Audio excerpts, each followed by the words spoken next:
meeting to order. Our first item on the agenda is we're having a conversation with our state senator, Nader Hashim. I don't do great with names, but he says it's just like water with an N.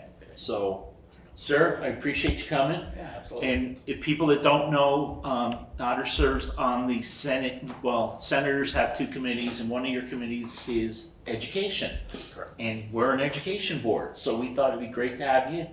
We're really interested in the maps that are floating around again. We thought that had died, kinda. And so I think that was one of the things, and we thought maybe if you wanted to, we could have you let us know what's going on up there and what you guys are thinking, and if you know anything about what the House is thinking, or if you guys have started talking with them. And then we'd give people some time for questions, and we did kind of set a 6:15 break with him, so that he does have to go up to Montpelier today to argue tomorrow, so we'll turn it over to you, sir. Yeah, thank you. First off, thanks for the invitation to come out. Always happy to come out and talk about what we're doing up there. I think I'll start, I'll just lay some groundwork just about how things progress up in Montpelier, which may lead to some maybe disappointing information for you folks. So a lot of what we may be hearing in the news or on social media every couple of days, the actual policies that we're working on, they change literally by every other day.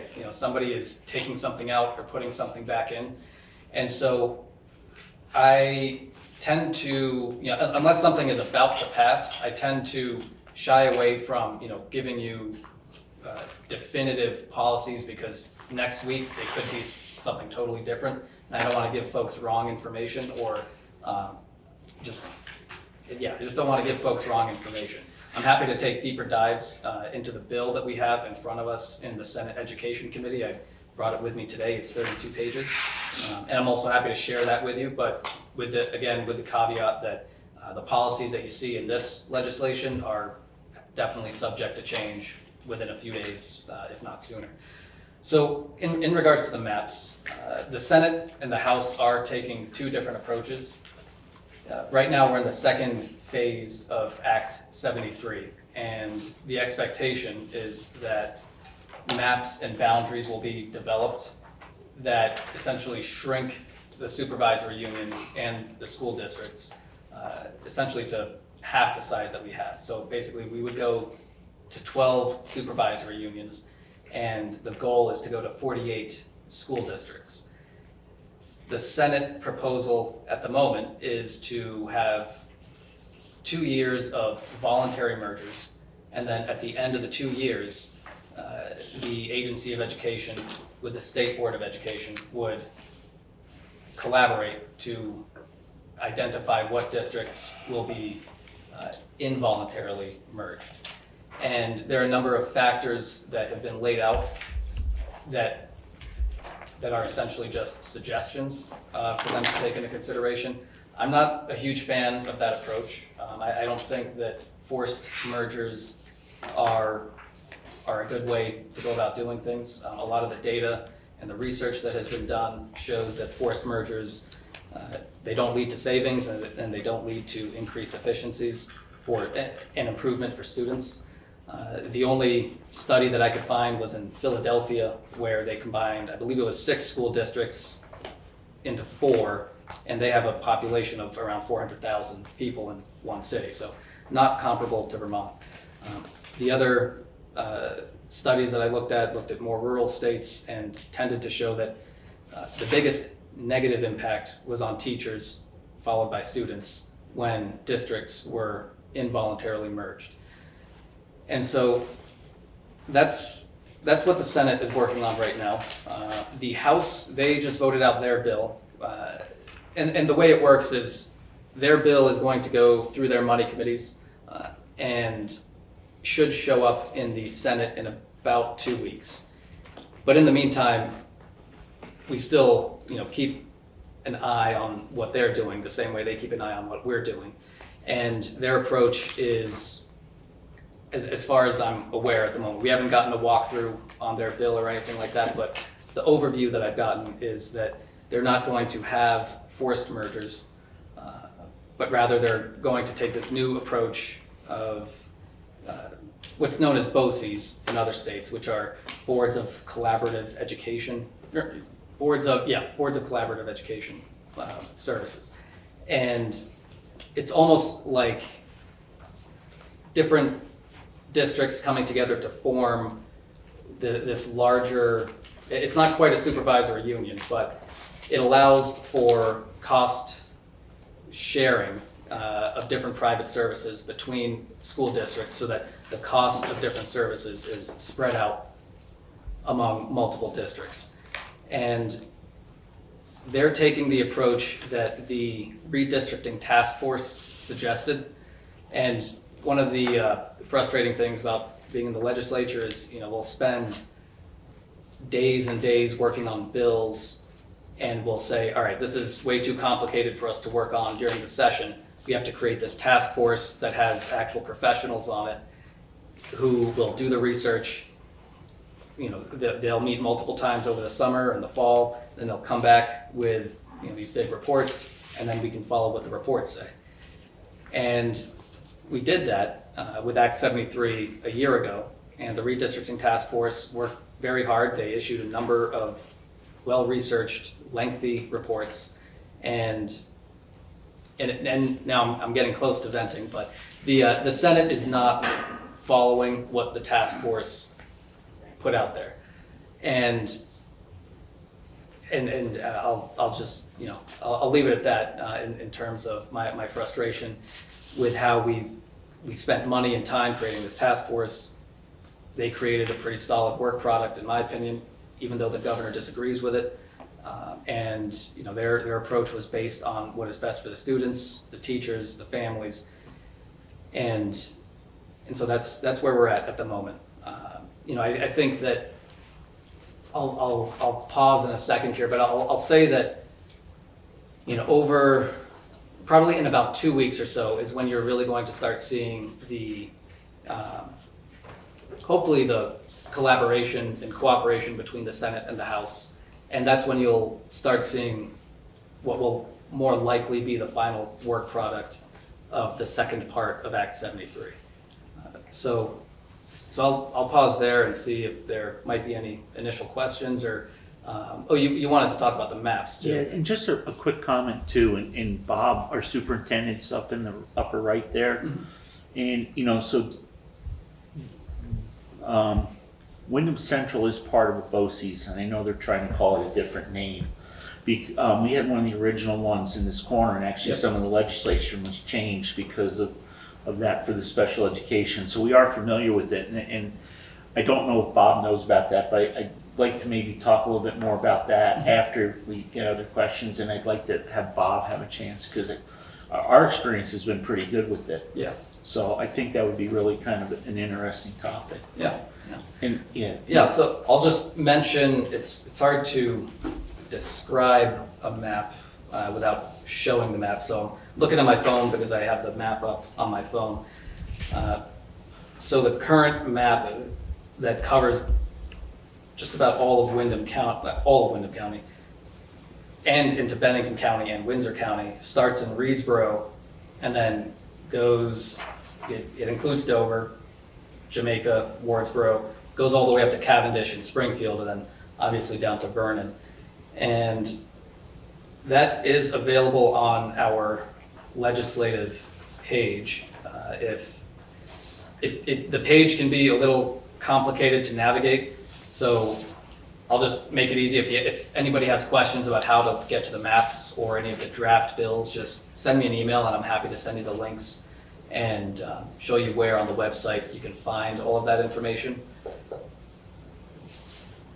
So, yeah, So if you don't mind, I'd like to, anybody from the board like to make any comments or questions? I've got a couple, but now that you're speaking, I think I've come up with a couple more.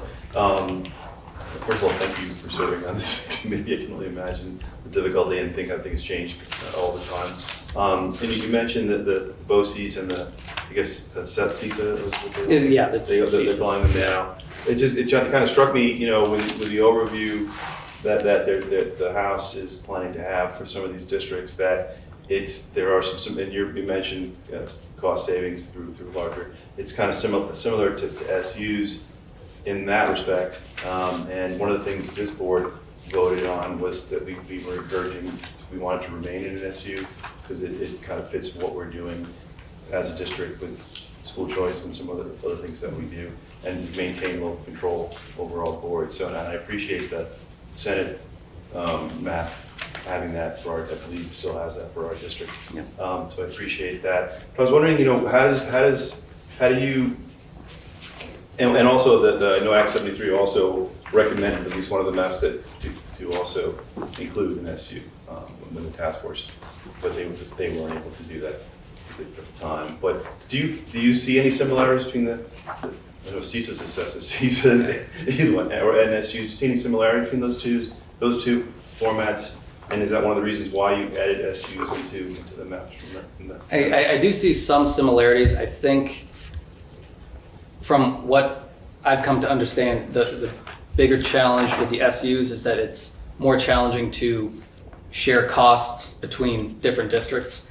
And so that's why we had to make some of the legislative changes a year or two ago in order to make it easier for other places to form these BOCES, also known as CISAs. Right. I don't know why they couldn't just stick with BOCES, but you know, but BOCES and CISAs are interchangeable. They mean the same thing. So yeah. Okay. Yeah. So basically, seeing it is a little easier to do some cost sharing if it's one larger board rather than individual districts. Yeah. Okay. But from the SU, the benefits there is that it keeps local control in some of those smaller areas, and also some decisions on the road. Yeah. Okay. Thank you. Yeah. No problem. That's it? I have more, but I would think it's. No, go ahead. And then I guess that was really it. So kind of on top of that, it was interesting for us too. Sometimes we feel like we're getting pushed and pulled in different directions, because when the map came out, we reviewed it a couple weeks ago. The House map had us going east, and the Senate map had us going west. But one of the things that we liked, or at least I liked, was that we were part of the SU, like I mentioned. So but we do have more of a connection to being part of Wyndham Central in that direction. So, it's kind of like we're kind of being. What's that? For the younger grades, at least. Well, no, for the young grades, but also we've collaborated with an SU, in Wyndham Central. But also, being part of an SU would give us some of the things we talked about earlier.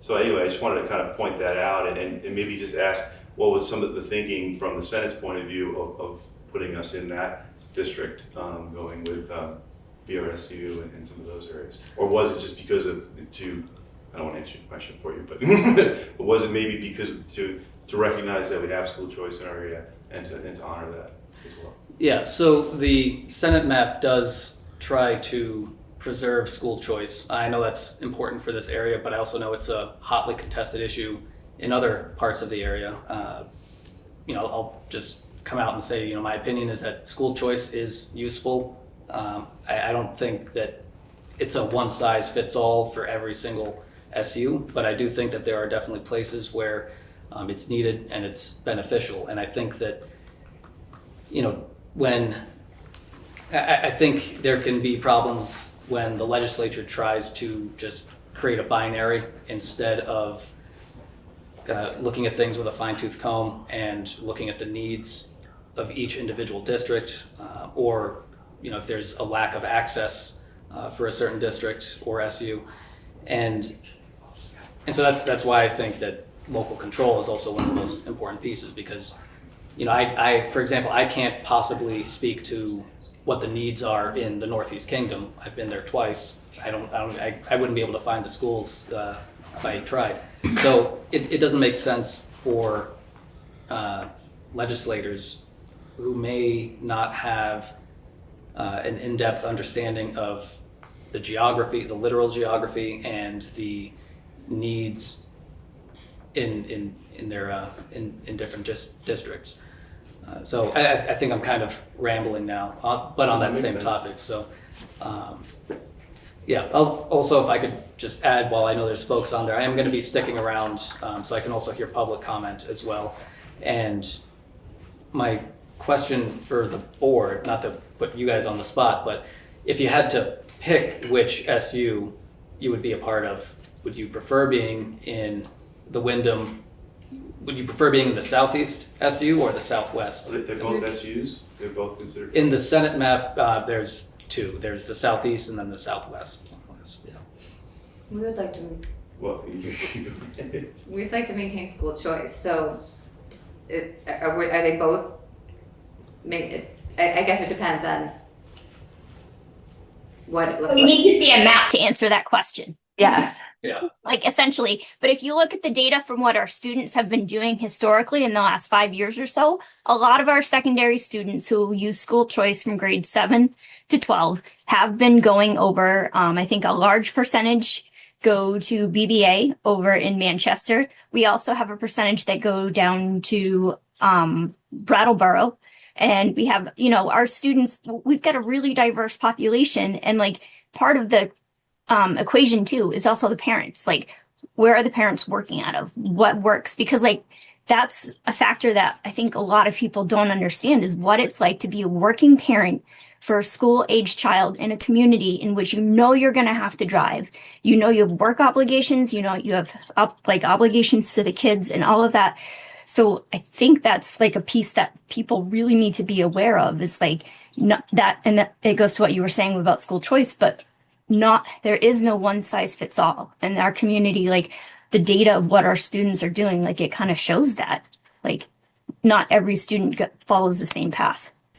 And I think the important thing is that we be in a supervisory union and not a district, because supervisory districts don't allow you to go outside of the district. We're a union with choice. And I think you may get disagreement with people over where the most of the students go, but there's not a lot of benefit to living in Dover and Wardsboro anymore like there used to be when our taxes were a lot lower. Now that we've kind of equalized that, like you just said, you probably came from towards Brattleboro, Putney. It was probably nice and sunny and warm, and as you came up into the hills, you see all this white stuff on the ground, and we use a lot more salt. Our cars ride out quicker. It takes you a half hour, 45 minutes to get anywhere. During Irene, we had a medical emergency, and we could not get anything to come in, and so we're a pretty isolated area. And so, sometimes a little benefit here or there is nice, and we do have some really good elementary schools, and I think that's important. And we would hate to be told we had to go to this school or that school. And I do think though, so we really enjoy, and I think we benefit, and I think the state benefits from us having a really strong supervisory union, and it's not controlled by really any one party. In our supervisory union, we have, I feel like, a really good working relationship with, even though we have schools that don't have choice. We have non-operating districts, we have elementary operating districts, we have a little bit of everything, and we seem to do pretty good. Sometimes the superintendent gets a little mad at us, but he'll tell you about that sometime in private. Is that good with everybody? I mean, is that a Yeah. I think that's fair. Yeah, I would agree. I think, maybe I misread. I thought maybe that the district to our west was going to be as SD, not an SU, but if they're both SUs, then we have more of a historical relationship with Wyndham. And just real quick, Kate that spoke about, the parents, so she does have children, and she's the vice chair of the board, and she's in Wardsboro and couldn't make it over here to see in person. Yeah, no problem. So that was mostly a rhetorical question with the, what SU do you folks want to be in? But the reason that I wanted to ask that was because all of you are more than welcome to testify in the Senate Education Committee about the map and about the bill that we're working on. The way a number of school board members and superintendents have testified, including from Windham County, but also from across the state. And they've come in and they've said things like, it makes absolutely no sense for us to be in this SU. Please move us here. And there's generally agreement from their board to come and make that proposal to the Senate. So didn't mean to put you guys on the spot, but if in a couple days from now, if anybody wants to come and testify, I can put that on the count. It's ultimately up to the chair, but you shouldn't have an issue with that. When would that be? Well, we meet in the afternoons in the Senate. So really anytime this week or next week. Any questions Yeah. regarding that? If you don't mind. So I mean, we can go there individually, as you mentioned. Does it have more sway that if we vote as a group, you're suggesting if we were to vote as a group and provide that? So you can testify remotely. I know it's a bit of a hike. Well, but I was Come up suggesting here, but is make a decision Yeah, as sweet. a group and if present you made a decision as a group and presented that, it would definitely have more Yeah. of an impact as opposed to one school board member. So, but I don't want to intrude on your No. process. So whatever you folks want to do, up to you. But it can be more persuasive when you have more names attached to a certain position or statement. Yeah, because as I mentioned, we did vote as a group that we wanted to remain as. So that's part of the record. But thank you. And just, I was trying to find it, and I don't know, Tracy, you may have a better recollection, or Bob, if you wanted to weigh in. But I mean, we have, as Kate said, Burton has a lot of students going that way. Brattleboro has a pretty good number of students, and that's where the Career Center, most of our students attend. We do have a few students go to Leland and Gray, but what we've seen in Dover over like 20 or 30 years, at one time, a majority of our students went to Wilmington, and then the majority went to Leland and Gray, and then they were in Brattleboro, and it tends to move around with the families and who's in the area.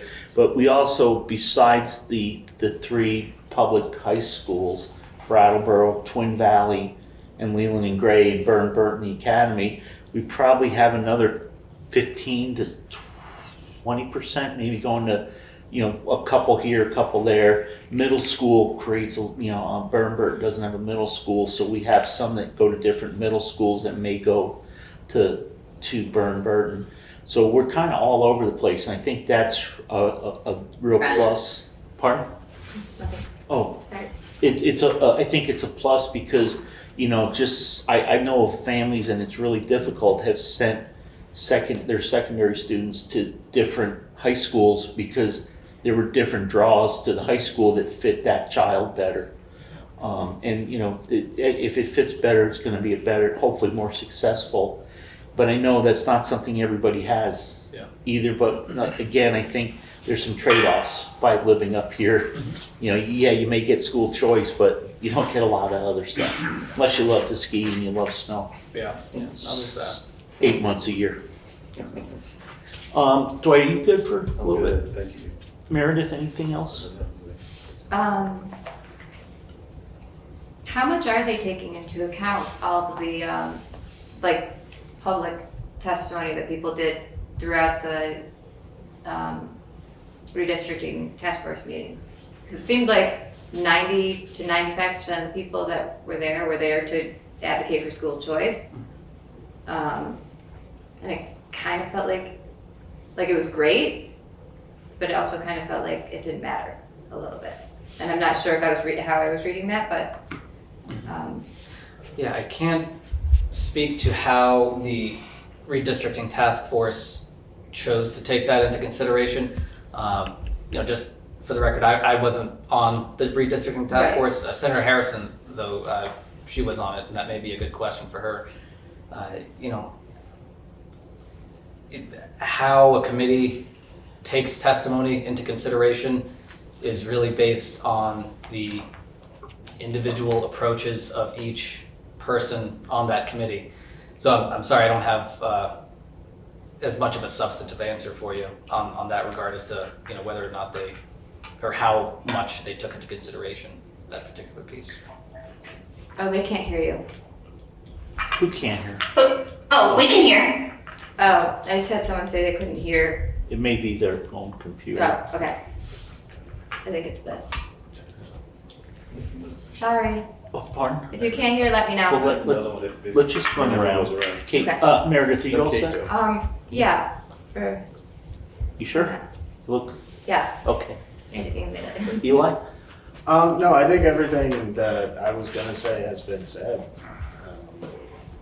I agree with everybody that it's school choice is the biggest thing and remaining in SU, and I don't care if it's one way or the other because both of them are really hard to drive to from my house. So, Is Mike on TV? Is Mike? No. No? Hey, Kate, oh. Kate, go ahead. Did you have anything else? I think the biggest things that I want to convey is like how we're really unique with our geography. Like we have people that like work in one side of the hill and people that work on the other side of the hill. And to show up well for parents and to be good members, like we really need that flexibility of school choice to be able to like really support the students and, you know, be able to stay in here in Vermont. Because if it's really tricky, like I'm going to do what's best for my kids. Like I join meetings remotely. I do a lot of things like remotely so that I can stay and support my kids and do what I need. But like it's Vermont's got to understand that some of these things are here so that we can have families that work here. Like I guess I'm really baffled by this, given that like I think it was not that long ago that Vermont was paying people to come and work remotely, and now like they're trying to make it trickier for families to stay here. And I guess I'm really frustrated by that. Can I just ask a clarifying question? What aspect is the frustrating? There are a lot of frustrating things happening, but which aspects are we talking about? Well, I think the uncertainty of all of this, like I have a child in the 6th grade, I have a child in the 3rd grade, and like, what does my future look like? Am I staying in Vermont for their education, or do I need to go to a different place so I can be a good parent and support their educational needs? Like, am I going to be able to choose a path that's right for my kids? Or am I going to get thrown in where my kid's on a bus for an hour and a half to a school that doesn't even meet their needs? And like, that's I don't know. For me, that's a lot of uncertainty. That's a lot of frustration. I chose to buy a house in Wardsboro a decade ago because of school choice. And, you know, I've made it, living up here is really tricky. Like, it's hard to, you know, there's a lot of things we give on. Like, I drive 45 minutes to a good grocery store. Like, there's a lot that we don't have in our area, but to be able to do what's right by my kids and to show up for them, like that has been part of what keeps us here.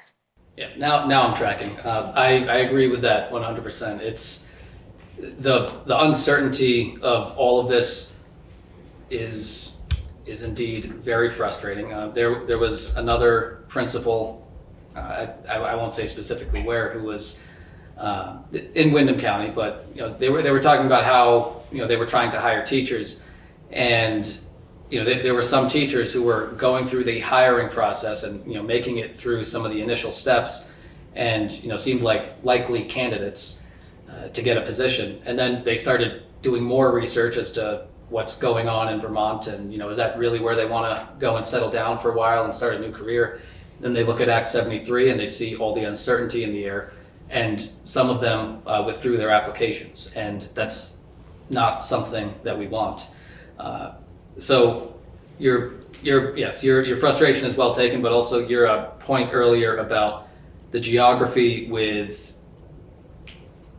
parents maybe working on the other side, like working more towards the west or the east, and then having those options in terms of transportation, because transportation is definitely a huge issue that we've heard about as well. And right now, like, we have very limited transportation options. There's a lot of parents that jump through a lot of hoops to make it work. And yeah, like, and they're willing to do that because they want to do what's best for their kids. But like, it's not like Burlington where you just get to drop your kid off at a bus stop a block away. Like, I drive a mile to my bus stop every day. And I'm lucky because I only have to drive a mile to go and take my kids to the bus stop so they can get to school. And my elementary school's only 10 minutes from my house. So if I needed to drive them, I could drive them. But like, if for some, yeah, there's a lot of really tricky parts, and we do our best to make it work, and we do our best to show up for the kids. And I think that's where Act 73 is so frustrating, is that I think they aren't thinking about, I think that principal gave you a really good example about how it's making people think twice about living here. And we want to attract more people to live here because it's such an awesome place and it's so beautiful. And I love going out in the morning and Nordic skiing with the dog and doing whatever. But I also have to do what's right for my kids. So just, hang on a sec, you had your turn. Okay. Just geography again too, and I'm sure in a previous life. I mean, we had a joke when we formed this district because we were originally looking at doing Marlboro, Dover, and Wardsboro, and Dwight and I both served on that group. We called it Connected by Dirt Roads. Oh, yeah. And I don't know if you ever got the fun of in the springtime trying to drive from Wardsboro to Dover So many without times. crossing, and that South Wardsboro Road and North Street. And we joke about Wyndham Hill. I don't know if you ever got to go up into Wyndham. Oh, yeah. From Route 30 and slid backwards into the middle of Route 30 to try to make Wyndham Hill. And I think that's something that, I'm tired of hearing our legislators for years, and it goes back to Peter Shumlin saying when he was our lowly senator that, Vermont's, there's school districts in New York City that have more students than all of Vermont. And so when he became governor, I reminded him of that because, there's more people in New York City than there is in Vermont. So do we really need a governor, or should we just have a mayor run the state? And, so it is, we know it's not an easy place to live, and we know it, but I think there is so many considerations and just, where people have to go to work and stuff. And like Kate said, so I really don't let them forget geography. That is probably the biggest thing that we fight in the hill towns. Mm-hmm. And I'm gonna let Meredith's gonna go, and then I want Bob, and then I want to give parents and staff a chance too, if that's okay.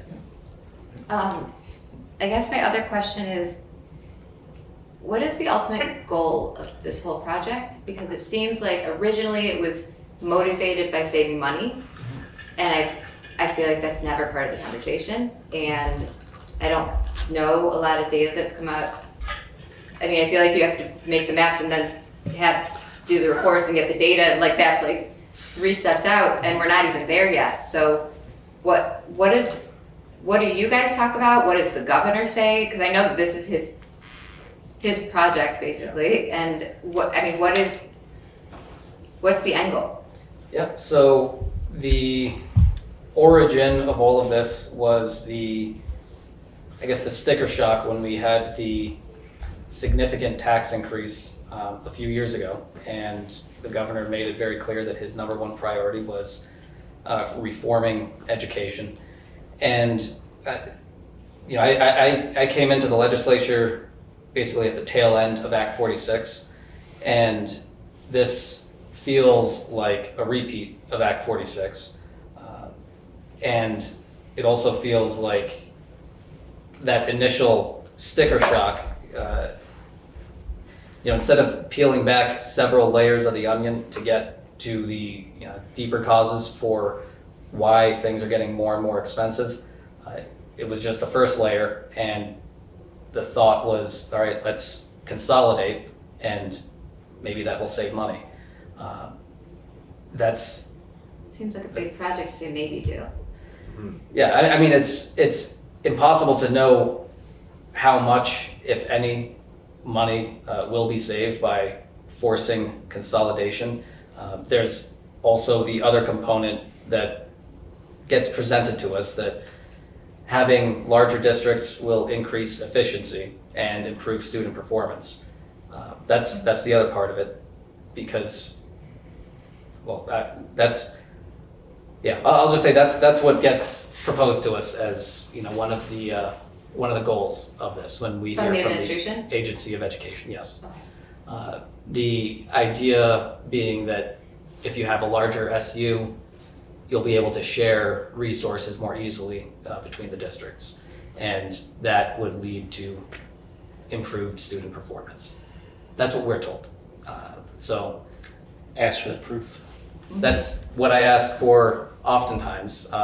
We actually, I think we had our most heated argument, or I should say dialogue, or Debate. most heated debate, maybe it was last week, when it was, and it was a bipartisan question. Everybody at the committee table was saying, we need some data to move forward with this. If we move to 48 school districts, how much money is that going to save?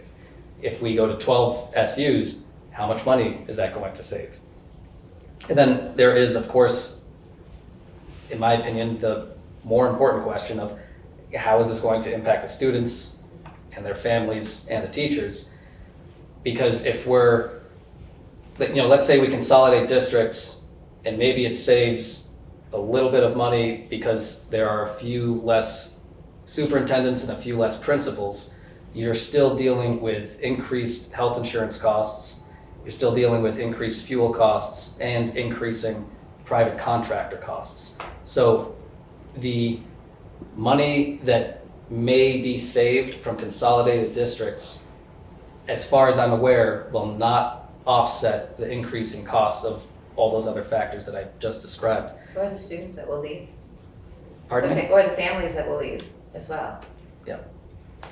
But, when we do our budget, right, we talk about the operational budget. We don't ask how much it's gonna cost, we don't ask, we wanna give an educationally sound budget that's gonna help our students, and that's called, to putting the students first.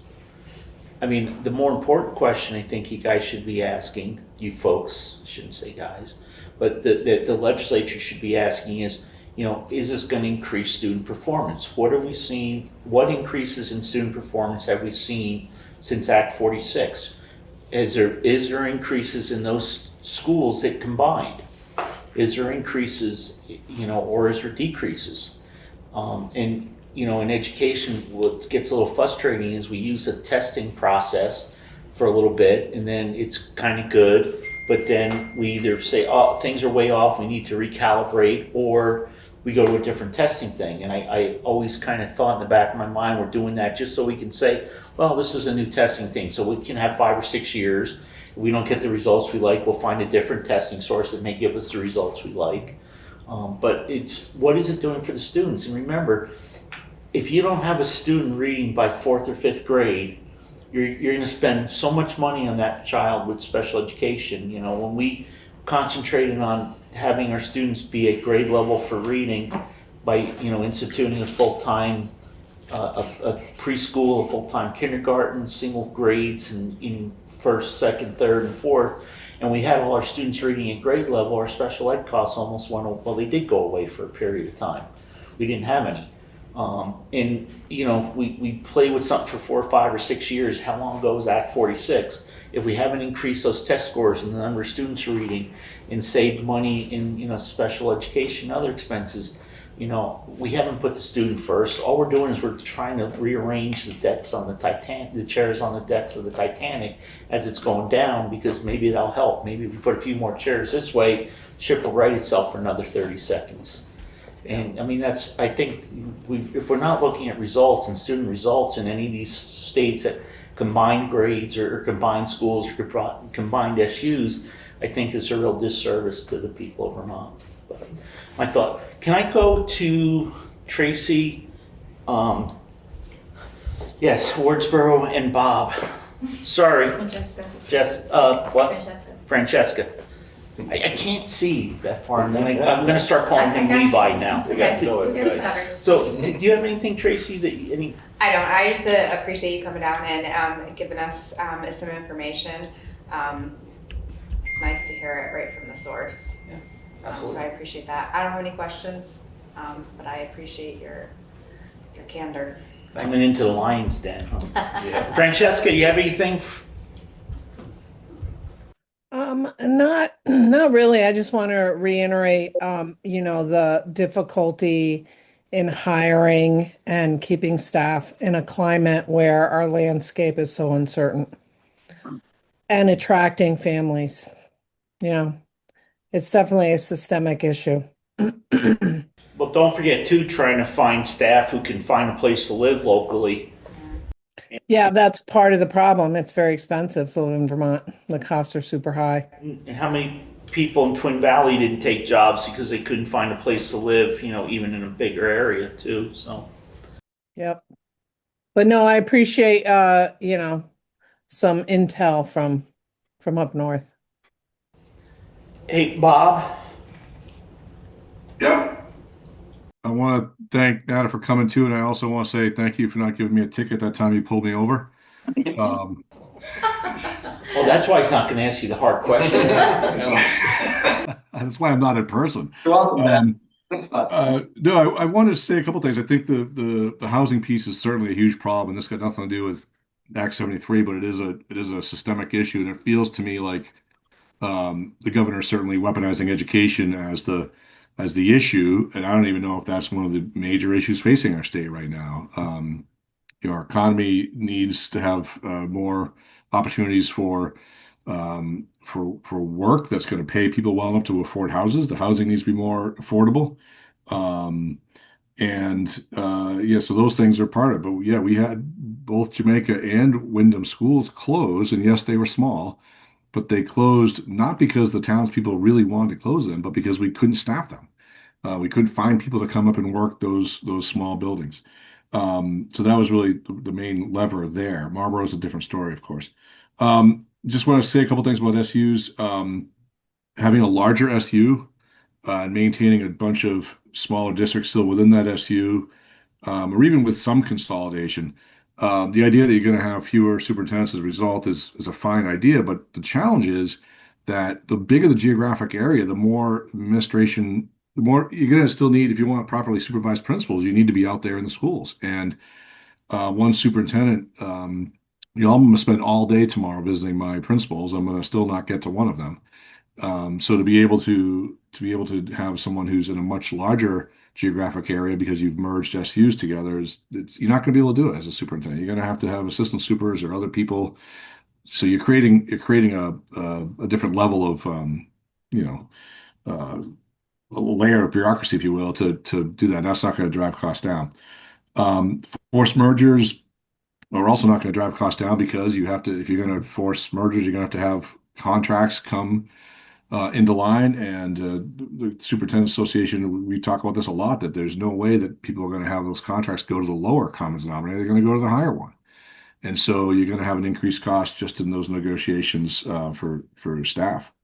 And then if you do have school closures, if there is a way to do that makes sense, and you're not leaving deserts out there of schools, you're going to have increased transportation costs on that side too. So the hard part in our SU is that our economy of scale just isn't there.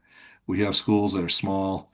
In certain districts, the buildings aren't big enough to fit other buildings, even if they were close enough to merge. In river valleys, they're not really close enough to merge.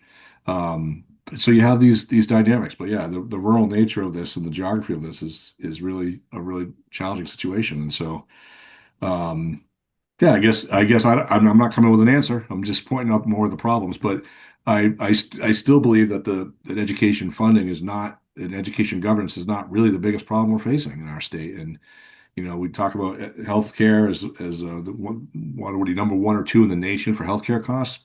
If you get that under control, that could help school spending because we're 85% salary benefits. So let's get some of that cost down. That would help that, but we're not. We're avoiding that, and we're weaponizing public education. So that's my little block to stand on. So I'll get down now. And I'm gonna go to the speed limit now, I promise. I'm not a cop anymore, so you do what you want. Yeah, you shouldn't give them that much leeway. Yeah. So, Alan, you've been here very patient. You showed up. We're gonna give you first jab at Only because I was coaching over there. Oh. No, I do actually want to thank Nader. My name is Alan Block. I live here. I got a 10-year-old in school. And the main reason I moved here was because of the beauty and the nature and the skiing and all the things you get in Southern Vermont. And my kid was in an age that the reputation of Dover was excellent as an elementary school, and school choice is available. and any of those things go away, and I'm not here. And I'm sort of this wave of people that came before, during, or just after pandemic, and most of us who came and were able to do it because of being able to afford it are in managerial positions. I'm a lawyer. Joey's friends, parents, are managers of the restaurant or of the club or head of snowmaking at the mountain, right? There are all these sort of jobs that we make enough that we can barely live here, you know what I mean? The second that any of these things go away, we're all gone. But there's another part of that, which is that like the second that happens, none of these businesses can run, you know, as Rich was pointing out. You can look through town and see what businesses have closed because they can't hire people, you know? And it's not getting any better, it's getting worse. And these businesses that serve these resorts that are the economic engine for southern Vermont, and all these mountain towns, as the businesses go away, the resorts do worse. As the resorts do worse, the tax base shrinks, and you're just left with New Jersey and Connecticut bedroom communities, which doesn't really, it's a very odd thing. It's, you know, some of these towns are like nature preserves, no people, you know, and that's what happens. Is I see, I was just a few years here, 5-6 years here. You just see the cycle, like people, you know, a business wants to grow or even just maintain, can't find the people to hire. Eventually they shrink down. Eventually they go away. You know, that place goes away, and you have another empty building. All the people who work there or relied on that are gone. And it's like this downward spiral. And I don't know how it gets reversed, but I know one way to keep it, to accelerate it, is reduce the quality of schools that people can go to and raise taxes, and then we'll just all leave. You know, and then that's sort of where it looks like it's going at the current trajectory. Thank you, Alan. I did say we had a hard stop at quarter after, but any of Can I the, ask one more question? well, that we didn't can we focus just on? see if, This is from someone that doesn't want to speak in the. well, if they don't want to speak, we'll let them speak. Anybody on TV land that would like to say anything, please? If you could just raise your hand, I'm not going to run around. And Janet, I see you unmuted. Hi. Can you hear me okay? Yeah, we hear you. Go ahead. Great. Hi, Senator. You and I have communicated in the past. I'm Janet Rivers. You helped me out a few years ago. You're super great for being here and doing this. I really appreciate you. Thank you. I am wondering, I have one comment as a current teacher in 2 different districts. And this is just another side, you know, layer, but the teachers that I am currently working with at both districts, and we all have to go to professional development, right? It's a required thing in both of our supervisory unions, in both the ones that I work at, and I'm assuming for all the teachers in the state. And some days I have to go to 3 a week in 2 different districts. So when we're talking about maps and geography and what our students are doing and versus what the teachers have to do to be able to be there for the students, I think that's another layer that might not be thought about a lot, is like the extra meeting times that the teachers have to stay or go to a different school. Like we change the schools in our district that we meet at. So, you know, we'll be in Townsend for one meeting 1 month, and then the next month we'll be in Wardsboro because that's in our district. But we have to go right after school and get there, right? And some of us have kids in school at the same time. So there's just another layer to be thought about there professionally from that side. And then the other thing I was asking or wondering was, how much exploration has happened in the way of like alternative funding? Like I know that Pennsylvania State uses all of their lottery proceeds to go towards their senior care for all of the seniors in the state. Has anything like that come up for Vermont to put towards education or something to do with, like Alan said, if we have all these ski towns that are making our Our homes are more expensive to upkeep and to have second homeowners as neighbors, constantly like dealing with them not being there, but still reaping the benefits of the town. Um, you know, how much exploration has gone into tapping alternative funding versus closing down districts in a way that doesn't seem to actually be lucrative? So there definitely has been a fair amount of that. So we have this. It's going to be very difficult to try to lay it all out in a short answer, but we have this sort of circular tax system for education, and the first sources that we have to use are non-property taxes, and so some of those sources are like the sales and use tax, meals and rooms tax, lottery transfer, and the cannabis tax that goes to after-school programs as well.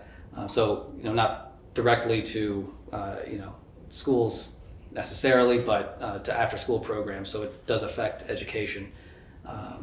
And then the gap that's left after those initial sources, that draws from property taxes. I think if Emily Kornheiser was here, the chair of Ways and Means, she'd tell me that I'm explaining it wrong, but that's the best I can do in terms of explaining what some of the other sources are. We've also talked about having an income tax rather than a property tax, and that would be not nearly as stable as property taxes because it would ebb and flow with the economy in a much more volatile way, and so budgets would be a lot more unpredictable for schools and their communities. So I hope that provides some additional info for your question. Yeah, thank you. Thank you, Janet. I have another person, Campbell. Lindsay. Is she unmuted? Lindsay, yeah. Hi, can you hear me? Yeah, we hear you. Go ahead. Hi, sorry, my voice is a little crazy. I'm Lindsay Campbell. I am a parent of a kindergartner at Dover. I really want to just reiterate a lot of what Alan said. We moved here shortly after, or we moved here in 2022. And when we were looking, everyone kept saying, oh, you got to move here. You got to move to Dover, school choice, and the school is great. And the same thing really brought us here, really brought us to where we are. And I do think that these things are super important to remember. And I've got a kindergartner and I've got a 2.5-year-old who will be there in a couple years. And we're also affected by the change at Mount Snow with the daycare and trying to figure that out. But I do think that as we talk more, sorry, I got a little one jumping on me here. I'm sorry. I'll go ahead and hop off. But yeah, I wanted to just reiterate a lot of what Alan said there. All right, I'm going to hop off, but thank you so much. I do appreciate you being here also. Thank you. Thank you. Go ahead, Laura. Laura M. Yep. Hello. Hi, my name is Laura Maturo. I'm a parent of a student here at Dover. So I kind of have two comments here that'll tie everything together that I guess is going to be discussed tonight. So first off, with the possibility of more schools closing with this redistricting, I think what's really important is to make sure that the schools in the area remain attractive to incoming people, right? We don't want schools to close. We want our schools to remain open. And part, I think, of what makes Dover such an attractive school is going to be another thing that is on the schedule to be discussed tonight, which is the IB program. And I think it's really important that the state not only recognizes that there are different curriculums that do appeal to different families and to different learning styles with different students, but that they also have to encourage that and encourage those different curriculums in being used and in growth. Redistricting, it's going to make it really hard for any school to stand out individually in a much larger crowd. Thank you. Thank you. Thank you, Laura. Meredith, go ahead. You got your last turn? question. Yep. Oh, thanks. But we got to cut it at 6:30. Quick, can you talk to us about Act 181? I have a number of people in the community that are worried about the restrictions that it's putting on housing and that it's going to push people out. So along with the education piece there. Sure. I came prepared to talk about education, so I don't have those notes with me, but I can hold speak. it to education. Oh, we were? Yeah, no, that was kind of what I promised him, so that we couldn't kind Okay. of.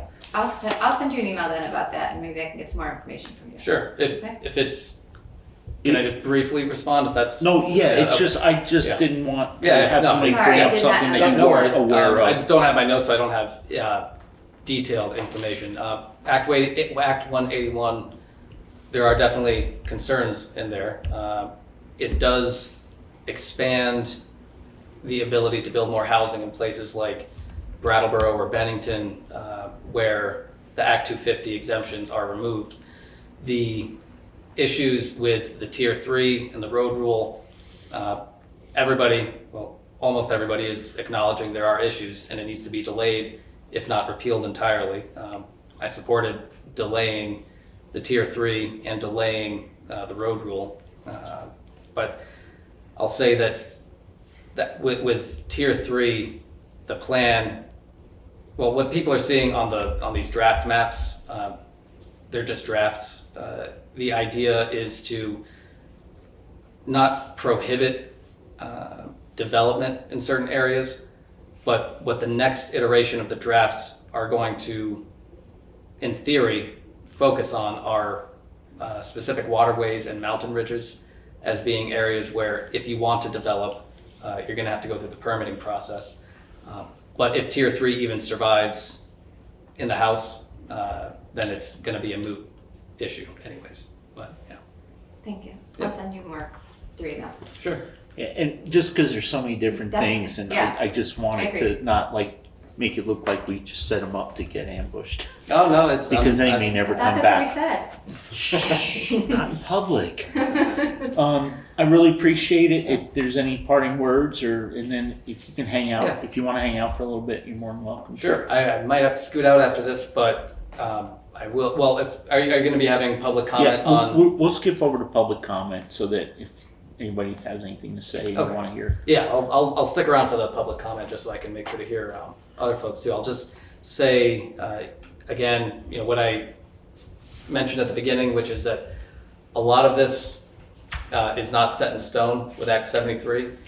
Policies are going to change literally every other day up there in the legislature, and the best way is when you're able to find the time, if you're able to watch any of the committee meetings to see what we're talking about, because every day a legislator is putting something in or taking something out of the bill, and it can have an impact on different areas. So if you see or hear something that is ringing alarm bells for you or your community, don't hesitate to send me an email, and I will either get that clarification for you or raise the issue in committee. And if anybody does have questions, you're also welcome to email me, whether it's about education or Act 181 or anything else. And yeah, thanks again for the invitation. So, Thanks for coming. so just so people know, on the agenda is his name spelled correctly. Yes. So to send him an email, it's your first initial, or is Yeah, it your? I'm really easy to find. So if you just Google Senator Nader Hashim, Vermont, the first thing that should pop up is the legislative page that has my email and phone number on it. And yeah, I'm pretty easy to find. Okay, and you're gonna run again? Haven't public, actually, yes, I have made that announcement. Yes, I am Okay. writing it up. Yeah. So vote for me. Yay. Well, I won't say that at a school board meeting. Okay. But thank you. So, just I think because he asked for it, and I think, he came up here and he met with us and he did it in person. I'm gonna, if it's okay with the rest of the board and Kate, let's go to members of the public and the staff, and then we'll go to the review of the annual school district meeting, if everybody's okay with that. It's great. Okay, so I didn't have to keep putting my sunglasses on because I can't see the screen. Bridget, you're the first one I wrote down because at one time you were the first one in line. I have nothing, thank you. Thank you. Janet? Nope, I asked already, thank you. Okay, Alyssa, Rich? It's Elisa. Elisa, I'm sorry. No, you're fine. That was my No, fault. I'm good. Thank you, Rich. That's why I try not to say names. That's why I didn't try to do our senator's name because he would hate me. I would hate. So I'm going to mess this one up. Eamon Dwayne?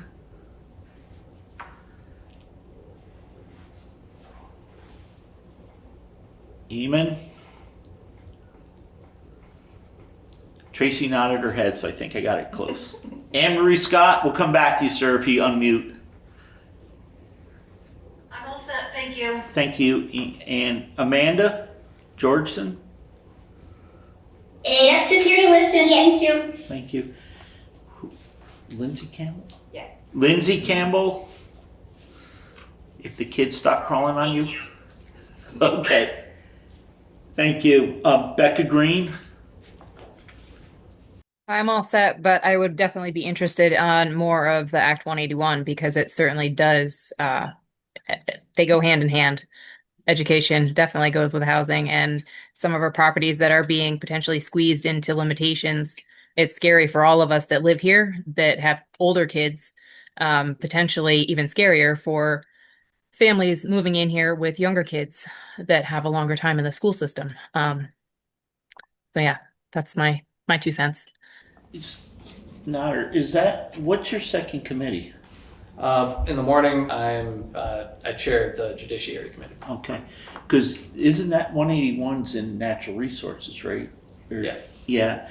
So does Wendy serve?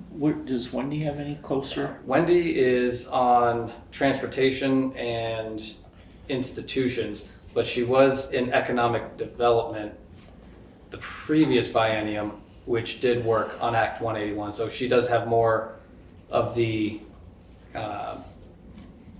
of that initial knowledge of when it was first made.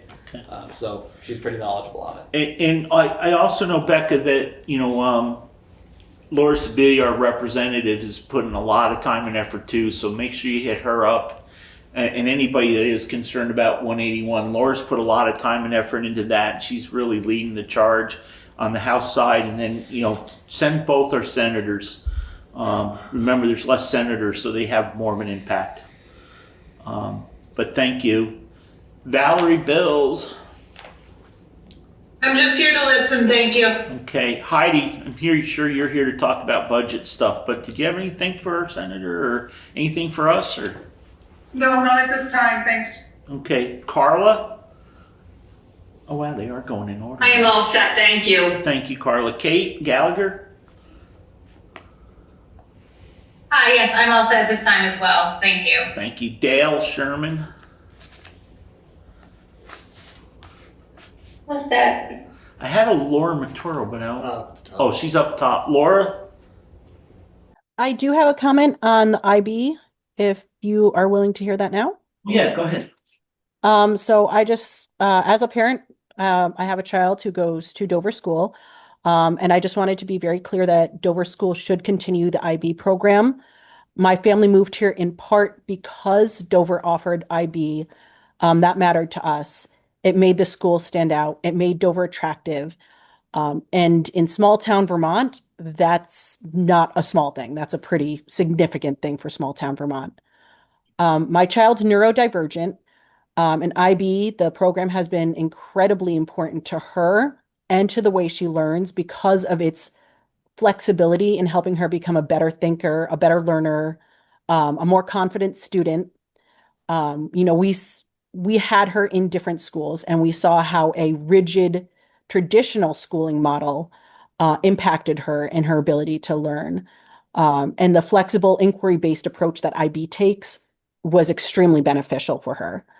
I believe it's very important for neurodivergent students, especially the ones at Dover School, to keep the IB program. And we've obviously also heard concerns tonight from, not only, the people on the board, but also from other parents about how the new school redistricting may affect students. And if that really is a concern, then now is not the time to weaken one of the very programs that makes Dover School worth choosing. If anything, this is the time to protect the things that makes the school attractive to families. The programs matter, the reputation matters, distinctiveness matters. And if Dover starts cutting the very things that set it apart, families will notice. It's not just an academic label. It's part of what gives Dover School value, both educationally and socially. It helps draw families in. It supports enrollment. It creates a school culture that values critical thinking, inclusion, different ways of learning. Removing it would not just affect the curriculum. It would send a message that Dover is willing to become less innovative, less supportive, and less attractive at exactly the wrong time when we are looking at these redistricting stuff. So for families like mine, this has become kind of personal. It's part of why we came here, part of why my child's been able to succeed. And I just wanted to let it know that if it is taken away, I believe it would hurt students. I believe it would hurt the town, and especially those who need a different way on learning and education. Thank you. Thank you. Laura, just so everybody knows too, that was a very nicely presented argument.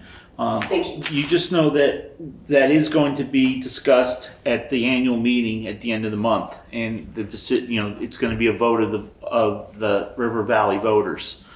So it's not the board's decision. It's Yeah, I'm aware. I'm just unable to make it to that meeting. I'll be one day post-op from a surgery I'm getting. So. Okay. Well, I hope the surgery goes well. I would, if you have that in writing and you'd like to give it to somebody. I mean, I think it's a good argument for that side. I'm sure there's going to be some good arguments on all sides, but it would be, I think it'd be important. So thank you for that. We appreciate it. Of course, I'll send you guys a copy of that. Okay, appreciate it. Thank you. And good luck. Greg Frost, last one, buddy. Unless somebody slapped you. I got a little something here. So I heard you say something about potentially there being an additional employment tax or a tax on people. I just think it's insane to me that we're still talking about how we figure out how to get the more money that we need from the people that live here when we have so many people that live in these communities that have so much. I don't know anyone that owns a $600,000 or $700,000 home that they tear down and rebuild as a second home to put it on Airbnb. Like, there are people that have these houses that have plenty of money. And when you factor in the fact that most of these towns, their second homeowner rate is about 20% less than the homestead rate. And then the fact that when they overpay for that house, they then destroy the CLA for the people that are living there. So then they're paying a higher tax on that way, to then turn around and say, oh, well, we think that we can get this money with this or that. Like, it's just painfully obvious that, like, we need to figure out how to get more money from the people that have it, and they're not Vermonters. I mean, I think it's Jamaica's 70% second homeowners.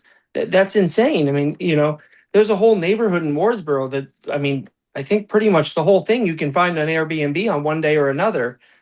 And that's just wild to me. I live in Brattleboro where there isn't the second homeowner population like that. And it's just, I can't imagine driving around my neighborhood and just seeing empty houses. And so, and I know that Emily Long talks about the fact that they are talking about decoupling those, but I just find it also to be really convenient that you say it's going to take you about 3 years to decouple it, which is right about when you're going to kick in with your new funding formula. And then you're going to show up with your new funding formula and say, oh, look, we figured it out. Well, because you have all this money that because you finally separated that. I feel like if you contacted these small towns, they could tell you whether these are houses or small businesses, and it wouldn't take 3 years. And I think it would be one of the things that could bring more money into our people. And I just think that should happen sooner than later, before we, completely gut these small towns and districts. But just my 2 cents. That was a comment.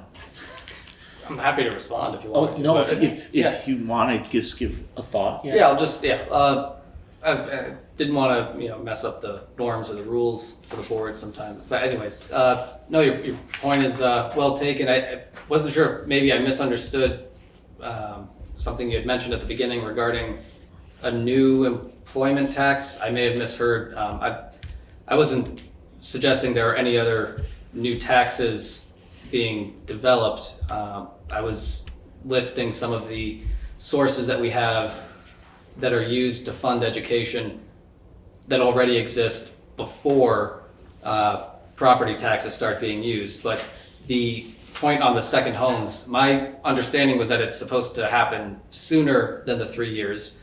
I've also been wrong in the past, but my understanding was it's supposed to be sooner than the 3 years in which we'll be able to do that, to increase the tax on second homeowners and Airbnbs and so on. But whether or not that offsets the rising costs of things like health insurance and fuel costs and private contractor services for schools, it's impossible to know what the outcome will be on that. Thank you. Appreciate it. Thank you. One new person. Brad Leonard. Who? Brad at the bottom. Oh, I didn't see him. I wrote all the names down. He just came in. Oh, Brad, did you have any comment or question? No, I don't. Thank you. Okay, thank you, Brad.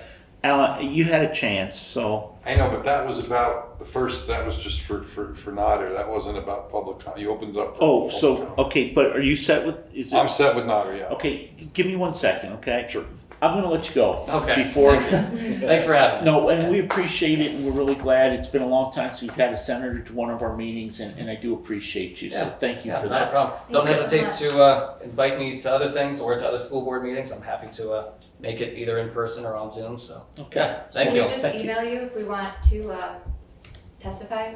Yes. Either as a board or individually? Yes, Okay. and not to put the pressure on you, but if you want to testify, that does have to be soon. Okay. That's because we are aiming to adjourn mid-May, and Alright.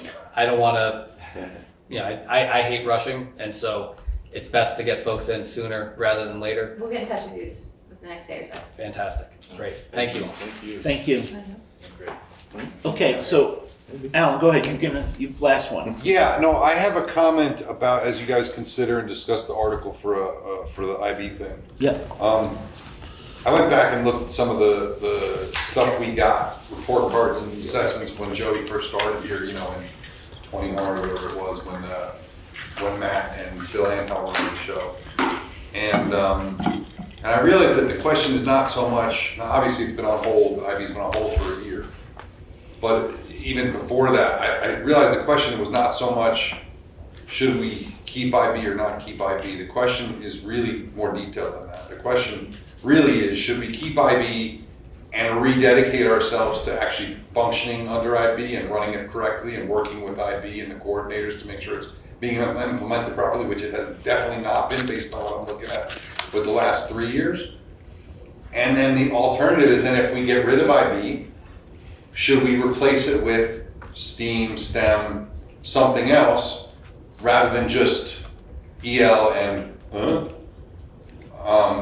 that's sort of where I'm at. So I just want to make it clear that it seems like the question is false. It's an illusory question, because the question is not keep it or get rid of it.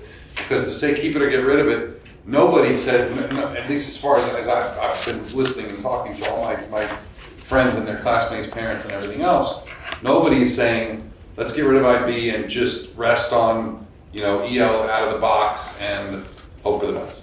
Because that doesn't seem to be a solution. So I just want to put that out there. Okay, well, thank you, sir.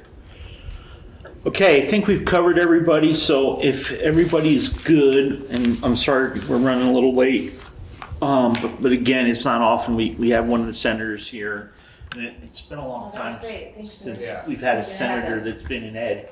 It was actually just before Act 68 that we actually had a senator out of Guilford come up. We invited her, and she spoke, and then found out that everything she told us wasn't really what she was voting for. But Nader has been pretty decent. I mean, I think he's usually been really true to his word. So, and we appreciate him being here. So we got members of the public, members of the staff. I'm going to go back to review the annual school district meeting. So we're going to do a more formal, this more formally in Wardsboro at the next meeting. I'm going to ask Sarah to come and run through the warning just so that we have, a good shot and make sure we understand what we're asking. But the warning is that, on April 27th from 10 a.m. to 7 p.m. in both Wardsboro at the town office,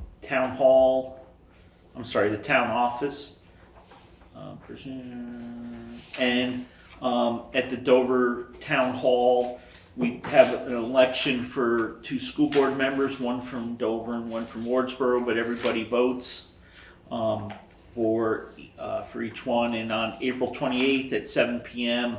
at Taftbrook Road in 189 Taftbrook Road in East Dover, we have our annual meeting. So Article 1, we elect a moderator for the fiscal year July 1 through June 30th. And we're asking to set a stipend of $200 per year. There is a little change there. In the past, we'd done $200. It wasn't included in the packet. We sent them out, and so I had to actually ask Tracy to find me one. Okay. So I shouldn't look for it. yeah, just don't bother looking for it. Bob, for the next meeting, can we make sure we get the annual meeting warning? Hopefully the booklets will be out by then, and we'll have the booklets. Yeah, booklets should be in the mail, I believe, and folks should get those soon if they don't have them already. Okay, they weren't in Dover today, or at least West Dover. So we did change it to set a stipend for the year, not just per meeting, because that got a little confusing. Because there was a question, should they get a stipend for doing when we do these run-throughs at the school district meetings prior to the annual school district.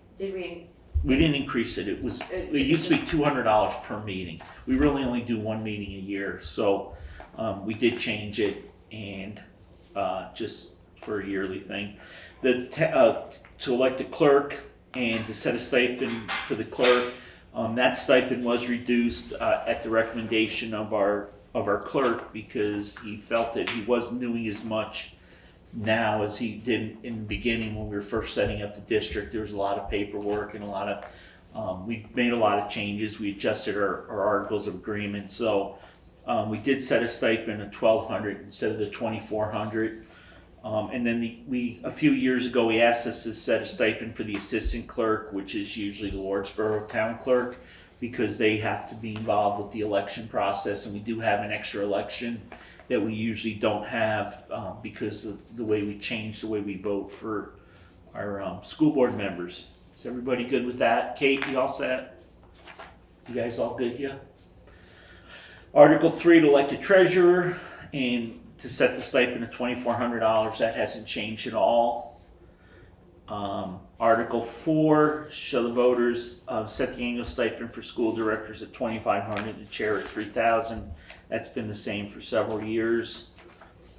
Article 5, to approve mileage reimbursement, the federal reimbursement rate for the month in which mileage occurred. That's pretty standard.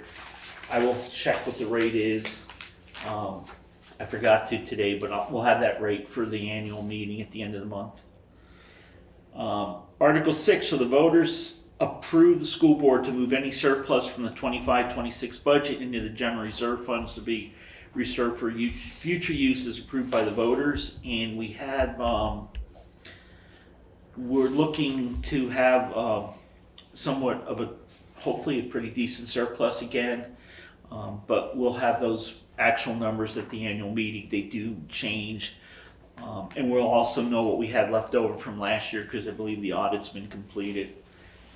Article 7, shall the voters authorize the annual tuition rate to approved independent schools at $23,050, which is the Burnburn sending school rate for the 26-27 school year. And again, I just need everybody to remember that we're not trying to change anything, but it is required by law that we vote a rate annually.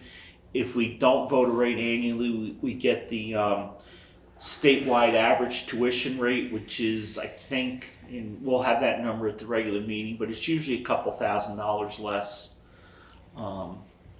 Everybody good with that? And again, you'll see that every year. Both Wardsboro and Dover had done it before we combined. And at least in Dover, we had said that if you get it, they petitioned for it the first time, and once it was petitioned, we said unless it gets voted down, we'll just add it as an article every year without requiring it to be petitioned. Article 8 is a big one. Shall the voters of the River Valley Unified School District approve the school board to expend $6,852,208, which is the amount the school board is determined to be necessary for the ensuing year. And it estimates that this proposed budget, if approved, will result in per pupil spending of $17,456.50, which is 2.26% higher than per pupil spending for the current year. So in your booklet, you'll be able to see, when you get your book, it'll have all the different budget line items grouped up in elementary education, secondary, transportation, administration, operations, building operations. The board worked really hard, and we do, as a board, do not look at what it's going to cost us. Our first priority is have the administration, both the superintendent, the business office, and our building administrators propose an education sound budget that will benefit our students. And then after that, we once we determine that we are good with the explanations that have been presented for the budget, we approve. We look at what it's going to cost us. I think something really important for people to look at is if you looked at, we're looking at per pupil spending of $17,456.50, but if you look up top, Article 7, we're going to spend $23,050 for any secondary student. So it is really difficult when tuition to our secondary schools is higher than what we're spending per pupil. But I think the administration, the business office, and the board has worked really hard to give us a really good budget. It's pretty much keeping the status quo in the buildings, with the exception, I believe, we're losing a one-on-one classroom professional in Dover, getting a nod, and also we're reducing a little bit the foreign language in the Dover building. Everybody good with that? Kate, you all set with those? You guys all good here? Are we voting on this again? No. Okay. No. Just making sure. No. The voters get to vote on it in a couple weeks. We already did this. Right. Yeah. You didn't vote on it. You abstained. So the voters of the River Valley School District fund its capital reserve in the amount of $100,000 for building and $20,000 for transportation, with the funds coming from the general reserve fund. By doing this, it doesn't raise our tax rate, and it takes some of our money that in Article 6 we vote any surplus to move into the general reserve, and this assigns it to specific reserves for both the building and transportation. We don't spend that money unless we get approval from the voters.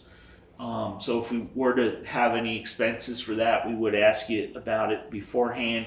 We don't look to be doing a lot of work in the buildings. We've did quite a bit. We did furnaces and some water system work in Wardsboro and windows in the last few years. We did an entire roof on the Dover building.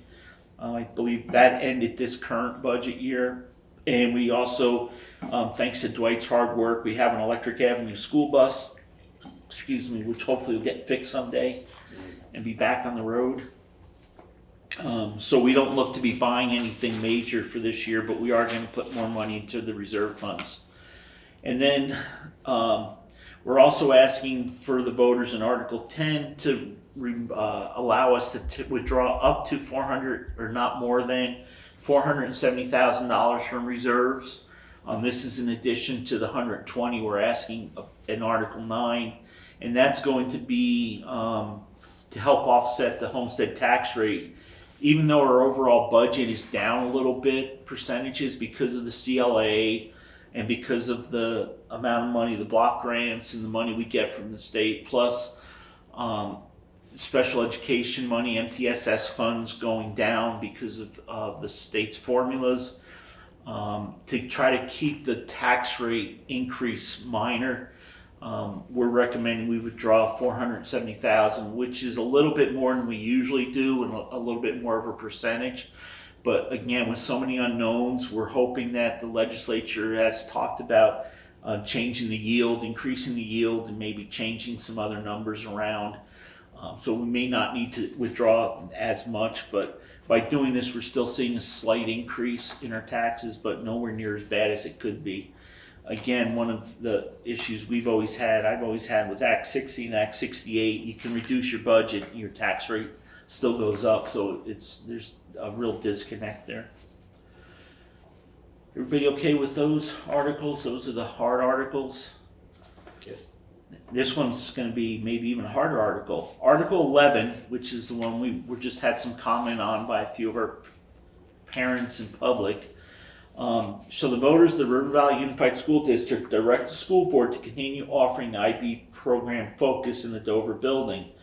So last year we intended to have some groups to look into some of our budgeting and our expenditures, but we kind of got sidetracked with the state and Act 73 and trying to stop bad things from happening to us.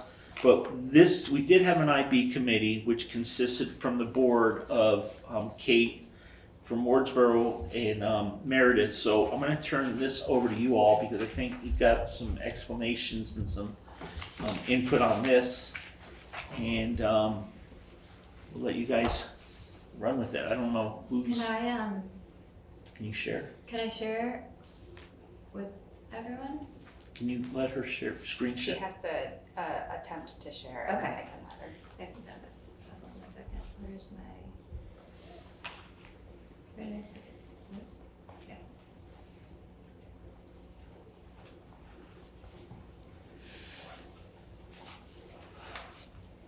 I thought there was something on the bottom that said multiple participants can share.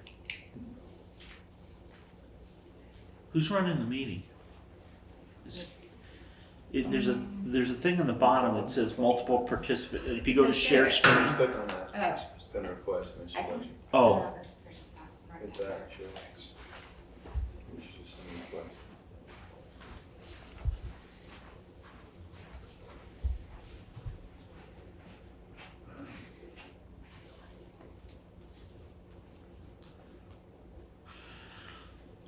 Did that work? I can't see anything. Oh. Yeah, I can't see anything yet. Oh, but did you get my request? Yes. Oh, I okay. said yes. Oh, try it again, maybe, I don't know. Hit share again, maybe.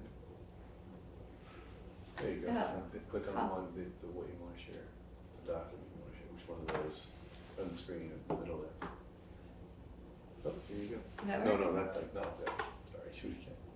I don't see it. Yeah, I'll show you. Mhm. Go to the Zoom. You Right see there. it? I don't know, which one is it called? What's it called? It's this.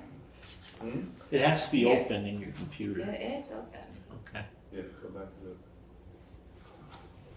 Maybe there's too many things open. Oh, here. yeah, right there. You click that. Ta-da. Thank you. I've never done that. All right. There. I can see it. You can? You gotta move. Yep. Oh, I have to make it big? No, Can you make it bigger? Yeah. Is There you go. that but for us to see it, Perfect. Tracy's got to move it. good? Oh, I have to move it. No, Tracy, you're all set. You're the one that moves it too. Yeah, you run it, I believe. Okay. We did it. All right. Kate, do you want to start or do you want me to start? I'll let. So Meredith and I got together. We kind of just put together this little bit of info so that people can see the info because the role that we had as the committee was not to make like a recommendation. Our job was to gather data. So what this is this is some of the data that we learned as part of being on the committee. And I'll let Meredith drive and speak. So we kind of felt like there were a lot of people that just didn't even know what IB was or why we started it, or so we kind of just gave a basis for understanding what the program is, because I think that's something that's kind of missing to a lot of newer parents as well. I don't know if you want me to just read through this, or Kate, do you want to read through these? The IB is an educational framework designed for students ages 3 to 12. It's currently used in approximately 650 primary schools and 2,750 middle and high schools in North America. The whole program centers on learner profile, which outlines that IB students should aim to be inquirers, thinkers, communicators who are principled, open-minded, caring, balanced, and reflective. And it covers 6 subject areas. So they use this, and then they cover language arts and social studies, mathematics, arts, science, and personal, social, and physical education. Which I think is really important because I think a lot of people are under the impression that it doesn't cover math or it doesn't, do science, but it does cover all 6 subject areas. IB explores through 6 themes: who we are, where we are in place and time, how we express ourselves, how the world works, how we organize ourselves, and sharing the planet. And then we kind of went into why IB came to our school and what the reasoning was for that. It wasn't actually instituted by the previous superintendent. It was instituted by the previous administrator at Dover. It wasn't built? Yeah, he was. It was Bill, but he was principal when he did it. He wasn't superintendent. Sorry, we missed that detail. Okay. I will fix that. So it was a way to distinguish us from other schools. It's an internationally prestigious and strong and has strong brand appeal to college educated parents, and it encourages collaboration among students and teachers. I think it also just being an IB school, it draws parents in and families in that are looking for something. It develops global awareness and citizenship, and the flexible framework can align with state standards and local priorities. Actually, one of the other reasons we brought it in was the framework. The Vermont framework was also based on a lot of the IB programs, so it was very similar. And now we use Common Core. Right. Now we changed at the time. The state level framework was similar to IB at that time.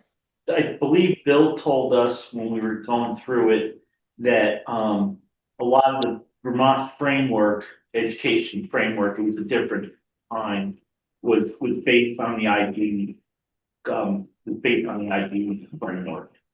So okay. Similar, and so we were sure, because one of the questions was, does it cover everything we're required to cover? To meet the state standards. And at that time it did.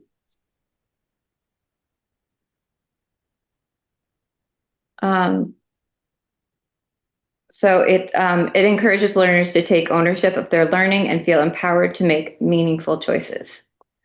So that is kind of what IB is, how it got here, and with a few changes.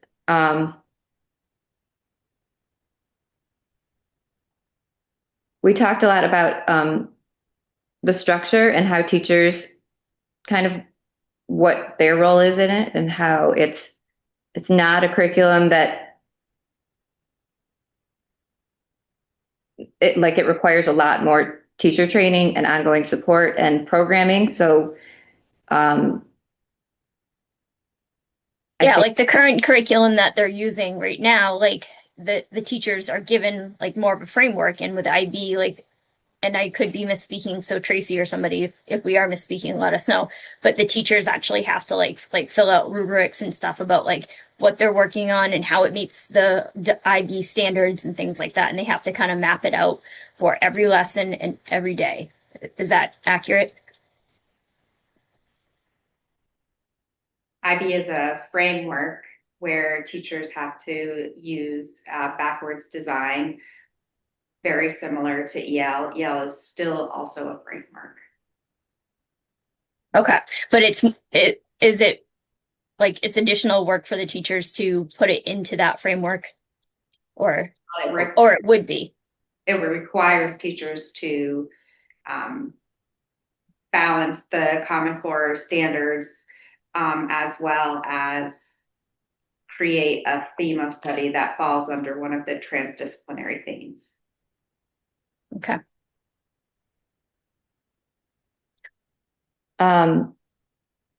Just so that when we are presenting this to other people, they understand that the board understood that the EL and IB, when it was presented to us, the EL program, that they would work together and complement each other. I would say the WCSU board, the River Valley board was sure 3 times. Oh, yeah.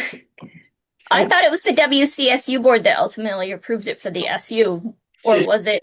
Approved it for the SU, but I asked when it was presented, when EL went to the executive committee, the officers, the executive committee, and to the SU, and then to the Dover, to the River Valley board. So 3 or 4 times, you know, I was very concerned about that because we had invested a lot in IB and that it was going to be no problem. And we were assured that it was very complimentary because it was very similar, which I think Tracy just said. They're both, and I get the wording wrong, backwards. They're both inquiry based and use backwards design.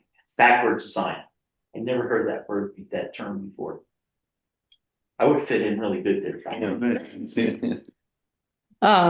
And we also just like looked at the way that teachers are evaluated because it's a lot more complex and not as straightforward to figure out, you know, how teachers are doing and how they're working with their students. So it's a more complex way of evaluating teachers. What do you mean by rather than just test scores? Because I'm not sure that's what we use right now either. Well, correct me if teachers are not evaluated on tests. Like, I don't know what you mean by that by test scores. We use the Danielson framework to evaluate students or teachers, excuse me. Okay. No, but I don't think she's talking teachers evaluating the students. Isn't that what this topic is? This is for No, it's for teacher evaluation. We don't use. I had understood that we don't use test scores. That it was very difficult. That the IB evaluation of teachers was a difficult process and that wasn't very straightforward. That was all I was saying. But I'm happy to be corrected. I said I'll defer to Bob on this one. Okay. Hey, Bob? Yeah, it's hard to know what that sentence means, whether it's the teacher evaluation of students focuses on adherence or whether or not it's about evaluating teachers. That part, it's not clear to me, but That was more teacher evaluation. the teachers. Teachers. Yeah, so we utilize the what's called the Charlotte Danielson framework for evaluating teachers. It's an SU-wide model. And it's based on standards of excellence within teaching the pedagogy. So it's not, yeah, it's an entirely different thing than what you're describing. So It's what? How would you say it, Bob? What would you say would be an accurate statement that we're putting information out there? what I would say is that whether or not you have IB is not going to change how we evaluate teachers, is what I was saying. Like our teacher evaluation system is a separate entity than what you use for a curriculum or what you use for a structure for educating kids.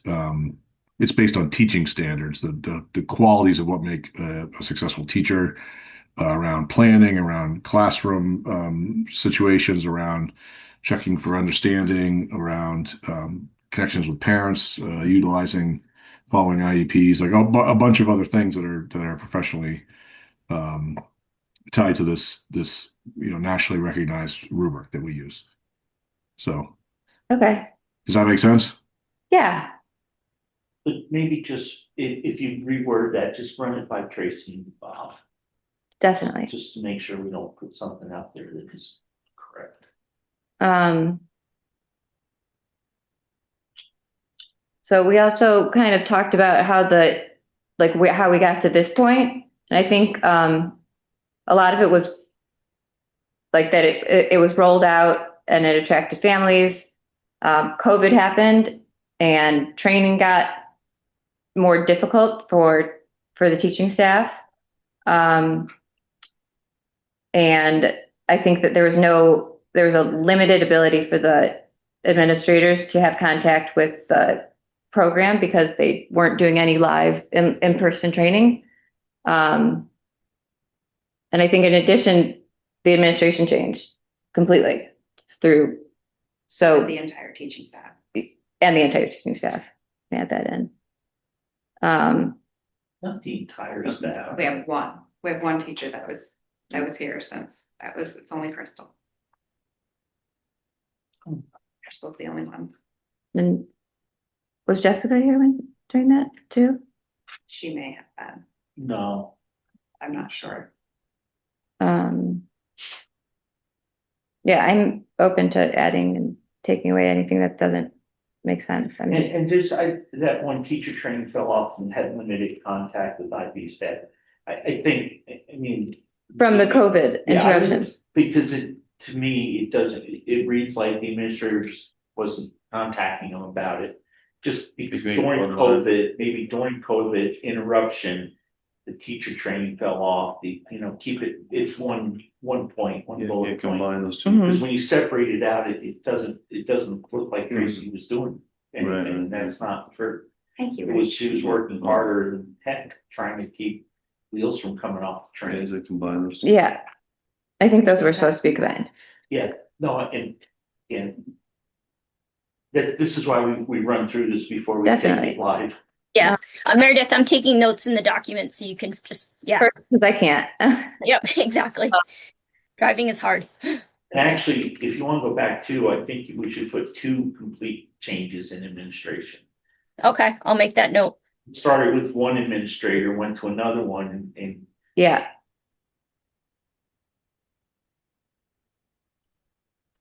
There's also an error on the first slide where it says ages 3 to 12. it's not 3 to 12? Well, it goes through high school and yeah. most seniors are 18.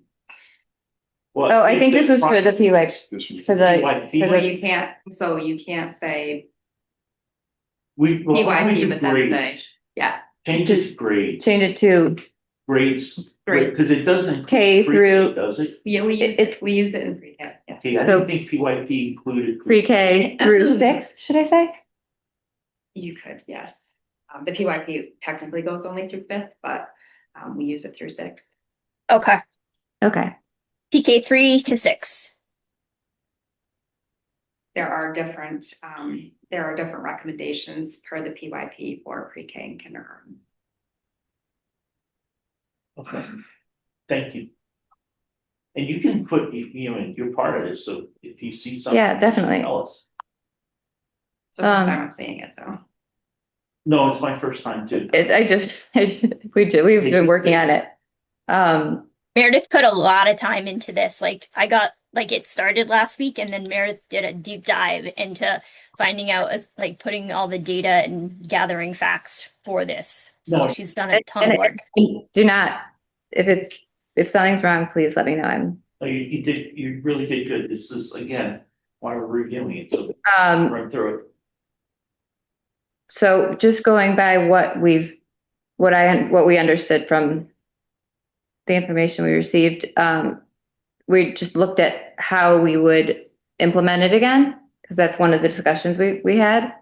And that people will need to be trained and retrained, and that there's an evaluation that needs to be completed if we were to restart the program. And that they'll need dedicated time to plan, to design and refine the lesson plans and learn and spend time integrating it with the EL curriculum. The sports staff also needs to be trained, and then there's ongoing commitments to assessment, reflective practice, documentation, and continuous improvement. Is there anything I missed there that would need to be added to if we were to restart the program?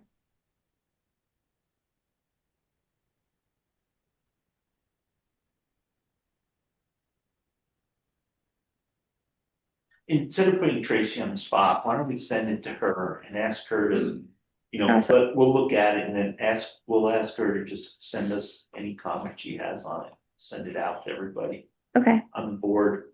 But Tracy, if you see anything that jumps right out, please tell us now so we can get it. Okay. So that way the copy we're sending out isn't, we're not sending out something that's got total inaccuracies in. And then this is the survey data. I kind of took each question that we had and just broke it down into a slide. So the first question was why did you move to Dover for to go to school here, and did you choose Dover because of IB? And these are all, we went over these, didn't we? We Last did. in the fall. We did. So there were 29 parents that answered the questions, 5 school staff, and 5 community members and board members. And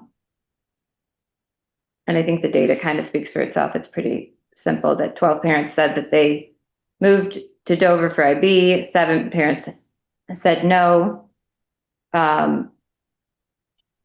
And then 10 parents said they did not choose the residence based on the school.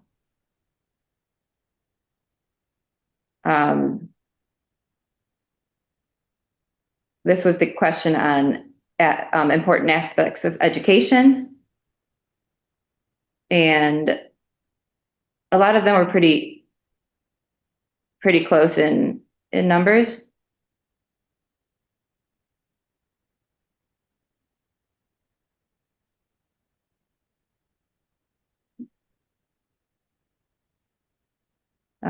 We asked, how much does IB set Dover apart?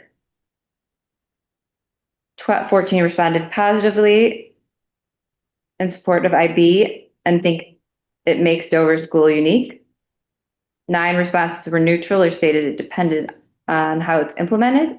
And then 11 responses viewed it as negative for various reasons, such as cost, lack of community knowledge of IB, district requirements, and other curriculum fitting the needs of the kids.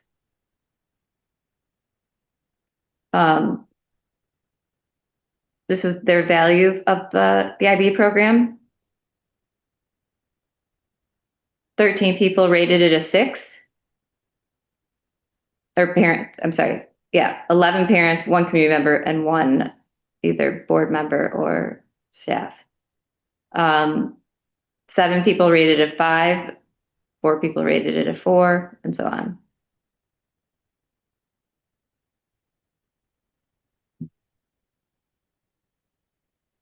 This question asked about if parents were going to continue their child's education in IB and look for somewhere to continue that education.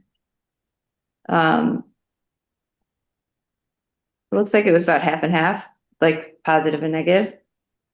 6 parents rated it a 6 and 14 parents rated it a 1. So actually, maybe it was a little less than half and half. 2 to 1. Yeah, I didn't see that 14th bottom. I thought that was an 8. It was a 14. Again, that was, one of the drawbacks too, was that there isn't a school locally. Exactly. That you could go to that would continue the program. Right. But it does, from what I read, stand on its own. Yeah. Like,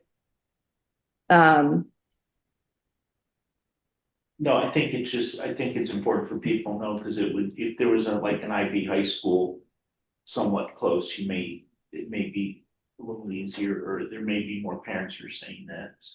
yes. But that could be part of discussion. And these were the survey comments that I kind of distilled down. All of the comments, these are not all the comments, just kind of summarize them. There were 5 parents out of 14 and 2 school staff that said they wanted to keep the program and were clear about why they think it's beneficial. 2 parents, 1 school staff, and 1 community member said that they did want to get rid of IB. 3 people said that there was a need for more parent and community information, which is why we kind of made this a little bit more holistic. Two parents said that if IB was discontinued, the school would need to implement STEAM or another program to stand out in the region and attract new families. One parent, one community member said they trusted the teachers and staff to know what's best for the school. One parent specifically stated their intent to rethink sending their younger kids if IB was removed. And then there were just some individual comments within, because some people gave longer answers. They said that IB was much better before and hasn't been properly implemented for a few years. There's a lack of proper training for IB teachers and staff.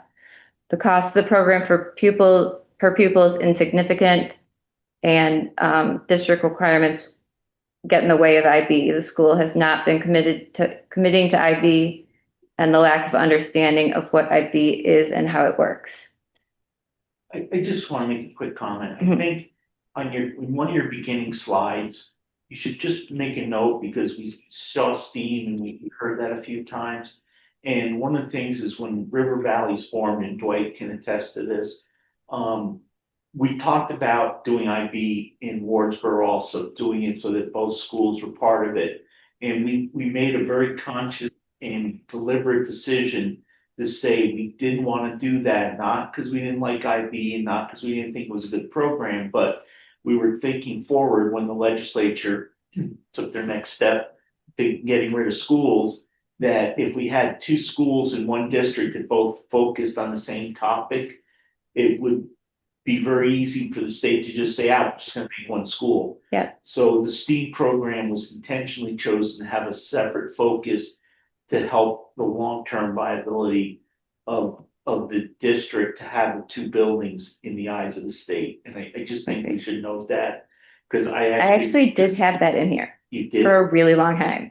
And it came out, I took it out today for some reason. I can't remember why, but I will put it back in. I just think it's important. I do remember that. And I don't know why I took it out. Well, we had it kind of stated in the other way that but we were trying to figure out, why did IB come? And IB came because the principal at the time, we brought it forward. But then STEAM came later on because Dover had a really significant thing. And then when River Valley's integrated, then they brought the thing. And that, which didn't fit as well with the flow. So that was kind of why we. And actually, the reason that the administrator brought the IB program forward was the previous administrator had worked very hard to get the school to be a very well-performing school. And we had moved from way down the bottom of the pile up to one of the top 5 schools in Vermont in test scores, for language arts, and math and science weren't quite as high. And when he came to the building, he claimed when we hired him that the only reason he came was because we were a very high-performing school, and he wanted to bring something that could enhance the higher performance. So, his response, or his recommendation was the IB program would really kind of push it over the top, along with having high test scores, being one of the better performing schools in the state. Here's something that not a lot of other schools offer. So that's where we're at.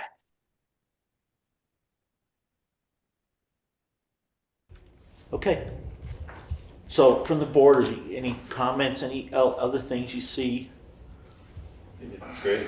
Can we take it down? Good to have more information. I'm just curious about. So what's the plan to get this information? So they'll be handed out during the meeting? Yeah.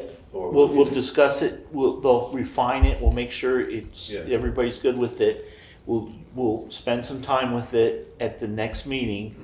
We'll also have more input from people in the community. Hopefully, usually that second meeting is better attended by folks who want to comment on this, and we'll do it more like a town meeting or a school district meeting. We'll be able to take input and have discussion.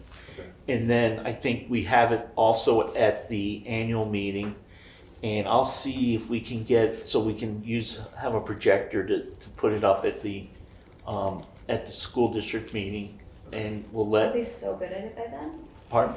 I'll be so good at it by then. No, I mean this is why we really do a pre-town meeting for the town, and we do this is to get our act together, and also so that if somebody asks a question, hopefully we'll have answers because we would have had a lot of these questions. And that's kind presented of to where I us. came from. I also, yeah, Okay, I was trying to answer all the questions that I've received yeah, or you've had people ask you, or, right. or that came about during our committee meetings. So anybody in TV land in Allen, if you have any other questions, thoughts, comments, please send them to us.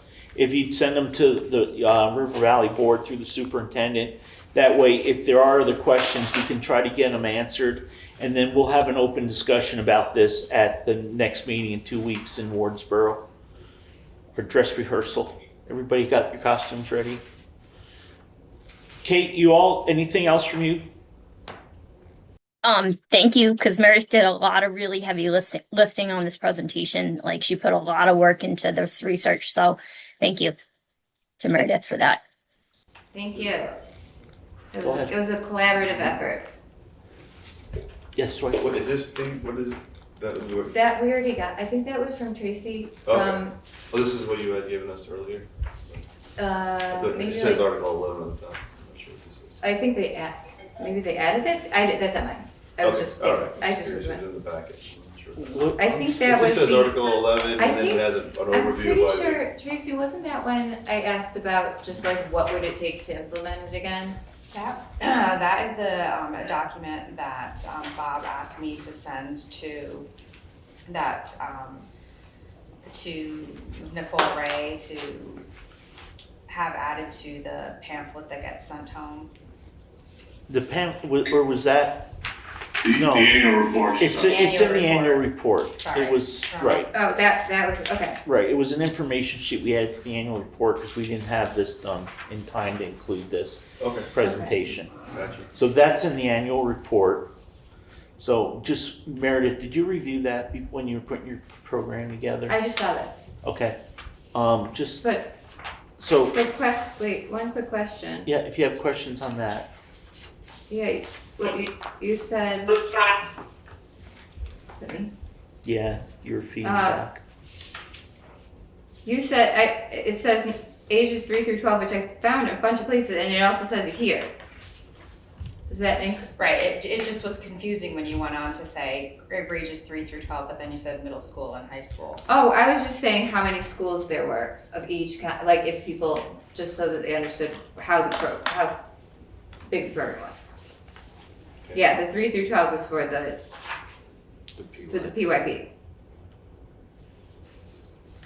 But PYP is 3 through 12. Yes. Okay. Are you all set, Meredith? Mm-hmm. Okay. Kate, you're all set. Bob or Francesca, any other comments, thoughts? No. Tracy, anything else from you? No, thanks. Because the next article is any other business that may legally be addressed, open discussion for informational purposes, and then it's adjourned. The most important motion made in any meeting needs a second, but can't be debated. Has to go straight to vote. But don't make that motion now because we still got lots of stuff to do. And Tracy, yeah, and Tracy wanted to be here till midnight, she told me. Yeah. It's been several years since we had a midnight meeting. We are on track. I have a question. Okay, go ahead. Getting back to the booklet, will we be able to review that, or how's that gonna work or is that already printed? You'll get it in the mail. I'll get it in the mail? Yep. Okay, so we didn't have- And then we'll have them, so review it before the next meeting. Yeah, after, Pardon? once I get it in the mail, like we can go over it, what are you saying? Yeah. Okay, right, Rich and Kate have an opportunity to see a draft. okay. I saw a draft. And of it. we sent edits. So anything wrong in it is your I fault? didn't see it. Everything wrong, everything is my fault, and I've got broad shoulders, I'll take blame I'm just for asking questions, everything. I'm not- Okay. Yep, the reason we're in this It's much position, easier. it's because the reason that the taxes are so high is my Your fault. fault. Yep, I'm the just curious, I reason, wasn't sure. So the this was sent reason to it us and I snowed missed it. today was my fault. Oh, yeah? Yeah. We needed a little bit more. for I it to took do my anything. plows off all my equipment, I took chains off of one of the loaders. Usually you got a foot tomorrow. That's right. I heard we're Can't getting wait. 2.5, Yeah, can't wait. All right. because Mount Snow's closed, and they won't reopen. Okay, so that's the review of the annual school district meeting. Thank you. Alan's gonna leave us, he's had enough fun. What's your hat say, Alan? Oh, Who's your crawdad? New Orleans. Oh, crawdades. Okay, so old business. Can you give us a bus update? Charger, old bus, e-bus there, Dwight and Greg? I think Greg's gonna do Greg? this. I don't have anything to update. Greg, are you still with us or did you leave us? You should have Still here. I'm still here. It was close. You should have a paper in your packet. For those that are in person, we slipped it in last minute. It was Greg's thing. For those of you that are online, maybe somebody can present it digitally. I might be able to do that. If people give me a second. It's in our packet. Yeah, I didn't see this in the packet. Here it is. Okay, I am struggling with my packets today. Got a lot of packets. Yeah. Did you make this? That was for you, Dwight.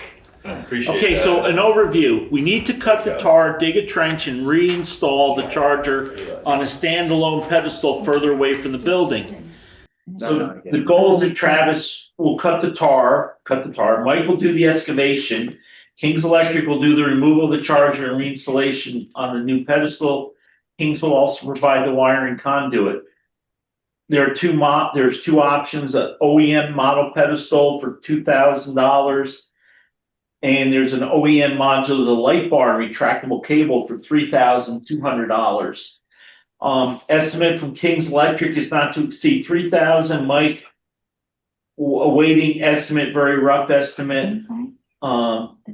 And an OEM module, so you're looking around $8,240. Yeah, so Rich, I did find out from Dave talked to Mike at the end of the day, and Mike said, 2 is a fair number to put in there. Joe said he thinks at King's, he said he thinks will be a lot closer to like 2 to 2,500. So I just kind of put in the higher end of it just to kind of be safe on that front, because we were basically all of it was going to be T&M. And then my personal feeling is I like the retractable cord a little bit more, just given rather than having that cord hanging out. Because if we're going to have it on that other side where we're mowing, where kids are and running, having that extra cable just kind of hanging out there just didn't feel great. So, All right.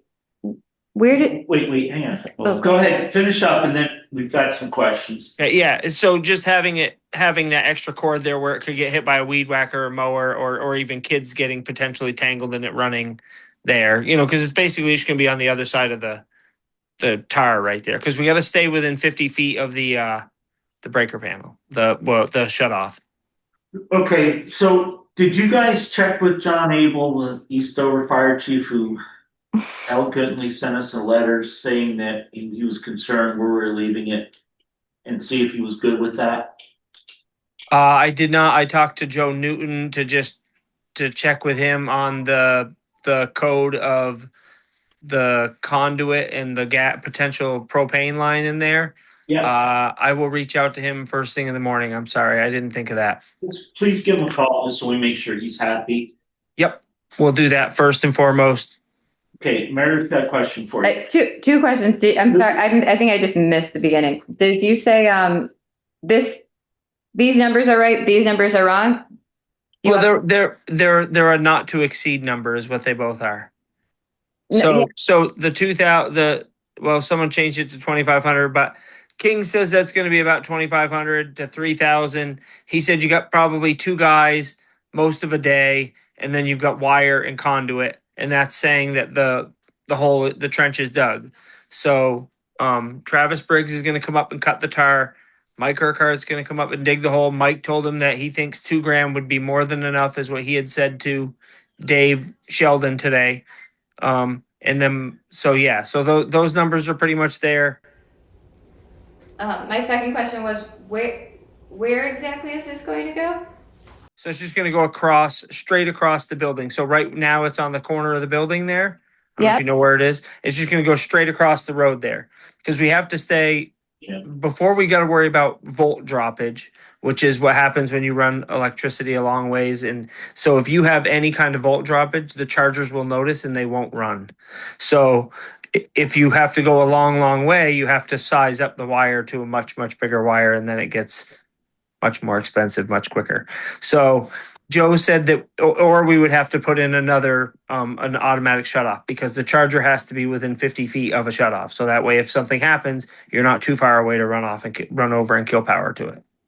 So, sorry. No, keep I I thought, are we not trying to move it farther away from the school?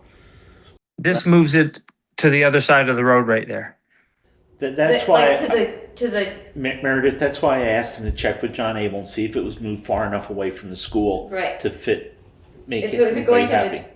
It's just going to the playground other side of side, the yes. school? Okay, I thought you were saying to the other side of, like, to closer to the gym. But so you're just moving it like 20 feet to the other side instead of. Yes, we're just trying to create more gap between where the bus will be charging and the school. So if it catches on fire, it's less likely to catch the school on fire. But it's still, but the bus will still be parked in the same spot pretty much, right? No, it will be able to be pretty much right on the grass line at that point. So the bus is going to move over. The charger's moving over, so the bus doesn't need to be next to the school. It can be on the other side of the asphalt that runs from the loop over toward the gym. Is it a problem though that it's like in the playground area? Well, it's because the kids play on the blacktop. But the kids won't be playing there when the bus is being charged. The bus is only gonna charge overnight. When he takes it on the run, he will park it down below and he will bring it back up in the evening to charge. Okay. But and it doesn't stick out. That's why you said retractable, right? The cord, yes. Yeah, that's the cord. Yeah. So I'm just thinking the retractable cord seems like a safer option, so that you're still going to have the pedal still there when kids are accessing the playground. And I just don't like the idea of having that kind of power with a cord that can get tangled up and whatever. And just for the sake of protecting the investment, if it just spools right back up like a hose reel, that seems like it's a pretty good. It's worth the additional investment to protect it. So. And this makes much more sense than trying to run it down to where the other buses are. I just know that we had talked about it at some point, but that number is going to probably more than triple. Okay. Joe told me when we initially did it, he said you'd be looking at probably $20,000 to $25,000 in wire because you'd have to go to such a high gauge to get that distance. And then you're risking other buses too. Oh, Yeah, if that bus catches on fire, then we lose everything. that would be a show. Okay. Thank you. That wouldn't be much of a show. No? No, we wouldn't let you near it. Thank you. Dwight? Yeah, I thanks for the hard work on this. I think, originally we did want to have it away from the building, but in the essence of saving costs, I believe that one of the decisions was to have it closer to the building to save on some money. So I think spending it now is probably what we should have done from the very beginning. So I'd be in favor of moving forward with this. Was this the original spot that you were talking about? No, we had different ideas of where we wanted to put it, but We mostly expensive. did want to have it down the other, Yeah, and we by the talked other about having it down buses. there, what Greg had mentioned about was the cost of the And that- wiring and all that kind of stuff. So, we wanted to keep the cost as low as possible. That's why it's where it is now, because it was the cheapest. Right. So I think this is a good compromise actually to have it, as long as our fire chief is cool with it. I Yeah. think that's good. Yep. Is everybody good? Hey, Greg, I really would like to know what the price would be to get it down though to the other side, not just that it's almost 3 times. I mean, it shouldn't be that hard to just say what size wire do we need, what size How many conduit. feet? Yeah, no problem. I mean, I just think, and even if it's maybe at the end of the parking lot or something, so it's away from the other buses, but I think it's in the first spot. yeah, Like at the well, parking lot, like kind right of? in the corner or something. I don't know, but I mean, I think it's hard to compare apples to apples when we're only looking at one apple. Fair enough. And again, because what are they going to decide? And then, we took the cheap route the first time, and we should have bit the bullet and done it right. And I just don't want to. Yeah, you don't want to do it again. Yeah, I don't want to have That another. makes a lot of sense. I don't want to have No. another windmill on our hands. Yep. Fair enough. Yeah, the windmills are harsh. I'll tell you about that someday. I'm so interested. Want a windmill? Yeah, we had a windmill. It didn't work. No, Tracy was talking about how windy it was, and it That brought was up that windy we here. put a windmill here. It is. It's the windiest place in Yeah, town. well, it's not windy enough to run a windmill. Good to know. Okay. Hey, Greg, thank you very much, boss. Okay, thank you. Okay, I don't know about the old bus. Did Travis cut it up yet? No, I just got the approval. I think it was Friday from the EPA bus people that said that so when I was trying to I wanted to send you a letter. They have like a mock letter that says what I need you to put on there for information for the donation. And when I was there, I noticed it said, "Oh, any alternative means of disposal needs pre-approval." And then I tried to email them for that, but I wasn't on the grant, so they wouldn't let me. So I had to wait. And Grace Perillo in the office, her, Dwight, and Heidi were on it, and so Grace took care of it. And then we just got the response back from them, so now we're good to go. So I was going to send you the letter, and in that say, and we're good to schedule, Travis whenever you can. If you want, I'll contact him, or Dave. That's no problem. So Just so everybody knows, that I asked them to donate the bus to the fire departments to do a drill on extrication in a bus in case we have a bus accident. So Do to you donate think to the it's fire anything that department. would be interesting for like a learning experience for children at all? I don't know what exactly it is. No, it's not Not? a good learning experience. It's for not? children. No. Okay. I've had 5th and 6th graders come and participate in drills before with the fire department. We had a child one time walk away and we did a search and rescue. We have had kids on school buses when we did mock accidents, and I've had kids. I used to kill off one of the teachers here every year or so the kids could practice the teacher. Someone asked me about it, so I just figured I'd run it by No, you. we'll talk about it. It's not good for the younger kids. Okay. It would be okay for a 6th grader. Okay. Okay. Thank you, Greg. thank you. Greg, do we have anything else with you? I don't think so. Okay. Well, thank you, buddy. Thanks, Greg. If everybody's good with that, Bob, you got a quick superintendent's update for us? I think we got your cabinet report. Yeah, I'll just leave it at that in the interest of time, people have questions. Anybody got any questions for Bob? Anybody want to play stump the superintendent? Good. You did well with your BOCES and your OCs and whatever other Cs you had. So CISAs and BOCES and yeah. I can tell you the reason that they did switch the name on that has to do with the confusion around a BOCES in New York, which is a slightly different concept than a BOCES type organization in other states, and they're trying to model it not after the New York model, but more after the Massachusetts model, which they go by CISAs. So same thing basically, but they didn't want to confuse people, particularly Vermonters that live along the New York border who have heard stories about the New York BOCES. So it was a way to just kind of do a little name change to keep people on track, but same thing, CISA. That's what the senator was talking about. Yeah. I guess I have a question. You have a question for the super? Yeah, for Bob. I see Michelle Harchie. How do you say your name? Harchie. Thank you. Sorry. Wasn't she on staff previously, or? Yeah, she was the assistant to Stephanie a couple of years ago, and she left in the spring of my first year as super to go work for the AOE. We never did fill that position, and we ended up cutting it. And then when the AOE forced people to go back in person, she left the AOE and went to work for another district. And so when Chris left, she was our first reach out and said, "Hey, are you interested in coming back and being in charge?" And she said, "I would love to throw my name in." So, yep, we were very happy to have her back. She's great. She's knowledgeable. Yeah, she's going to be a real dynamo. It's good to hear. Thanks. Yeah. You all set? Yeah. Okay, everybody good with the super? We're going to go to the away team first. All righty. We have had a busy month. We had conferences in the middle of March and had a really good turnout. And then we had 95% of our parents show, so it was awesome. We finished up our VT-CAP testing for EL and math. We're on to science next week. Be really glad when that's over. We finished our March reading challenge. The kids read 558 hours.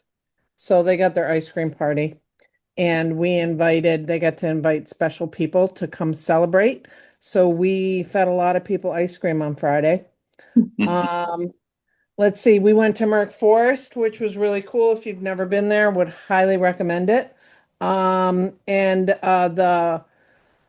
Wyndham Central SU Art Show is going on in Newfane. You should go see it. It's an immersion experience under the sea. And if you have time, yeah, stop by. What else? We're getting ready for Key Wade-In, and we have our STEAM night on May 22nd. Mark your calendars. It's going to be amazing. We have some big surprises. So be there or be square. And that's it for Wardsboro. So how Well, many, there's a lot more, but I'm tired, to be honest with you. So, how many hours per student? um, we didn't do it per student. We did it collective. No, but I mean, if you were to divide it out, that seems like a lot. It would be over 110, 120, I would say. Cool. When did you say the STEAM night is? May 22nd. Right? And when it, like, what are the details? Get my calculator. It's May 22nd. And So it's a Friday night of Memorial Day weekend. So that's why I'm telling everybody now. And is it, what are the hours? I think we're starting at 6. Okay. Can you send the information to Mary so she can put it in the minutes so people see it and want to come too? I'll put it in our calendar too. Okay. Okay. Anybody? Oh, go ahead. I'm done. You're done. Any questions for the Wardsboro principal before we go to the Dover principal, who we are going to move to now? So we finished up our reading challenge, and I have an update because we had some last minute submissions of school to home compacts for reading at home. So we read just shy of 60,000 minutes. So the kids got to duct tape me to the wall. There's a great video that Kendra made, which was super fun. I was terrified, but that's okay. It was great. Were your feet on the ground? What? Were your feet at least on the ground? No. Oh, Really? No. Wow. No. That's giving it all. That was really nice of you. I also want to thank Katie Hughes, our art teacher, for the amazing work she's done with the kids. We're going to actually get to go view it as a whole school, the immersion experience of Under the Sea. Next week, we're taking a whole school field trip down, and we're going to go through just so that sometimes kids don't get to go with their parents. And Kate, that was one of Katie's sad pieces about it. She was like, they just never get to see it. So, and I believe Wardsboro's going the day after we are. And we're headed for Key Wade-In also. We're right in the middle of Vermont state testing this week. Today was our first day, and kids were dug in and working hard. Thank you. We also have a mud run coming up at the end of the month. A what? I'm sorry. Dover School Club is doing its first 5K mud run. The 20. There's not going to be no mud left after today. Well, there'll be mud. This is Southern Vermont. I think it's on Sunday, the 26th. And there's flyers, I think, around town. But if people want more information, like they can reach out to the Dover School Club. Thank you for that. I was looking at March. I'm like, wait, I thought it was the 26th. Yeah, it's the 26th of April at 10 a.m. and it starts in the parking lot of Corinthia. Cool. Anybody for Tracy? We're going to let Tracy off pretty easy tonight, Tracy. Sorry. Does the board get to duct tape you to the wall? I mean, The other way around. sure. Where's the Lupa Zoo? It's in Massachusetts. Oh, fun.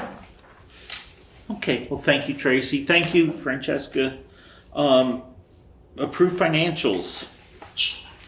I move that we approve pay orders number 55, 54, 53, and 51. I don't think there's a total on this, but pay warrant number 55 in the amount of 330, sorry. My eyes are tripping. $336,087.32.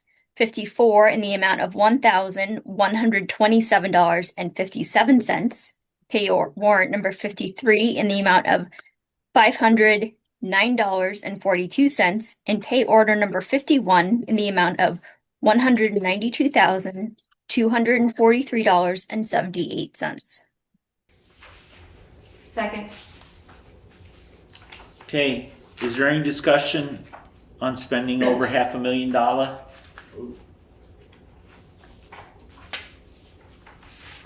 Gosh, I wish this was my money.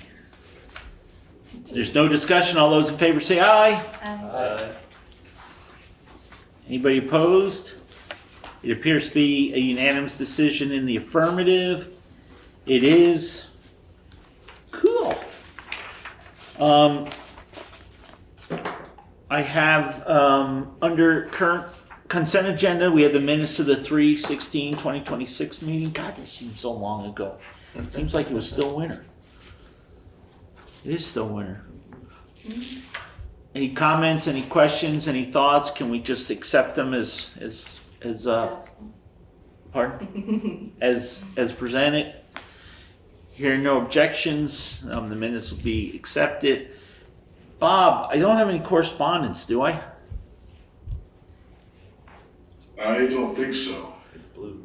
You didn't have anything, did you, Tracy or Francesca? No, I did It's not. blue, but it's an empty folder. Oh, There's something in the packet. yeah. Folder just lives there, so Oh, no, there sometimes. is no correspondence. Okay. Okay, so just before we skip around a little bit, we have April 20th, we have Wardsboro informational meeting. Francesca, can we do that one in the gym or the lunchroom or whatever you want to call it, the cafegimatorium thing?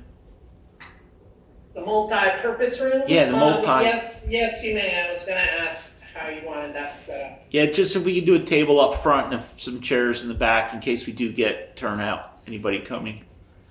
All right, and a screen, and do you need a mic or anything? No, I think we'll be okay. We talk loud enough. Okey-doke. Okay. Will do. And then on April 27th, you have elections at your respective, whatever town you're from, if you're in Dover, Wardsboro. When's West Rivers does their election the same day, Bob, or is it No, theirs is on the 8th. of April 8th? Next week, yep. Well, April 8th is tomorrow, 2 days from now. 2 days from now. I mean, yeah. Shit, this week. Sorry. Yes, this week. Okay. There's a lot going on. No, I hear you. I'm sorry. And then April 27th selection, April 28th is the River Valley annual meeting at Dover Town Hall at 7 p.m. Don't forget, board members, you have to be there at 6 p.m. to count ballots. What? Yes, I'll be there. Okay. No, you've always been there. He said it was fun. It is fun. So fun. So fun. I think both So sides fun. are unopposed though, I think. If we I had think there's 50 only one people person. running against each other, it'd be a lot of fun. I think there's only one person running for each though, that I know of. It's still got to count 'em. Still gotta count. I'm Because there. I'm not making it, there could be a huge write-in campaign. If somebody wants to write in and like think that they want to give the time and energy to do this, like definitely like put your name in the hat, like do it. But Having counted ballots for a number of years, it's interesting to see the names on the ballots. Thomas Jefferson could win sometimes, believe it or not. Rich, quick question. The information meeting, is that also a regular meeting following the information meeting? Yes, Bob, we want to have a regular board meeting so that we can harass you. Should we make it Well, I was just asking because the two principals will have to present their continuous improvement plans for approval at that as well. Well, you want to hold that till May? No, we have to do it in April to get it to the state with all the grant stuff. So it has to go in. We have to get it approved in April and get it to the state. They're in your packets. Oh, they are in the package. Ah, darn, we can't. we just didn't have it on the agenda, yeah. so- Yeah, I'd approve it, but that's a pretty big one that should be on the agenda. Yeah, I'm well, that was a sorry. separate item. I just want to make sure we were still doing regular business that meeting. Okay, so please make sure you review that, folks, so that any questions, we can get them ahead of time. And that's one of the more important things that we do as a board. Are we doing 6 o'clock for the informational meeting at Wardsboro? We don't have the senator here, so Yeah, it should be fine. yeah, just It's only 6 been- p.m. It's Yeah. usually half an hour, and then we'll go. So we'll start at 6:30. Okay. The other thing I think, Bob, I'm going to try to do too, and we'll talk about the next meeting. I'd like to maybe schedule the reorg meeting right after the annual meeting, so we can get that taken care of, and that I know the state was a little upset. I heard through the grapevine that, we are kind of like throwing a whole bunch of wrenches in their gears.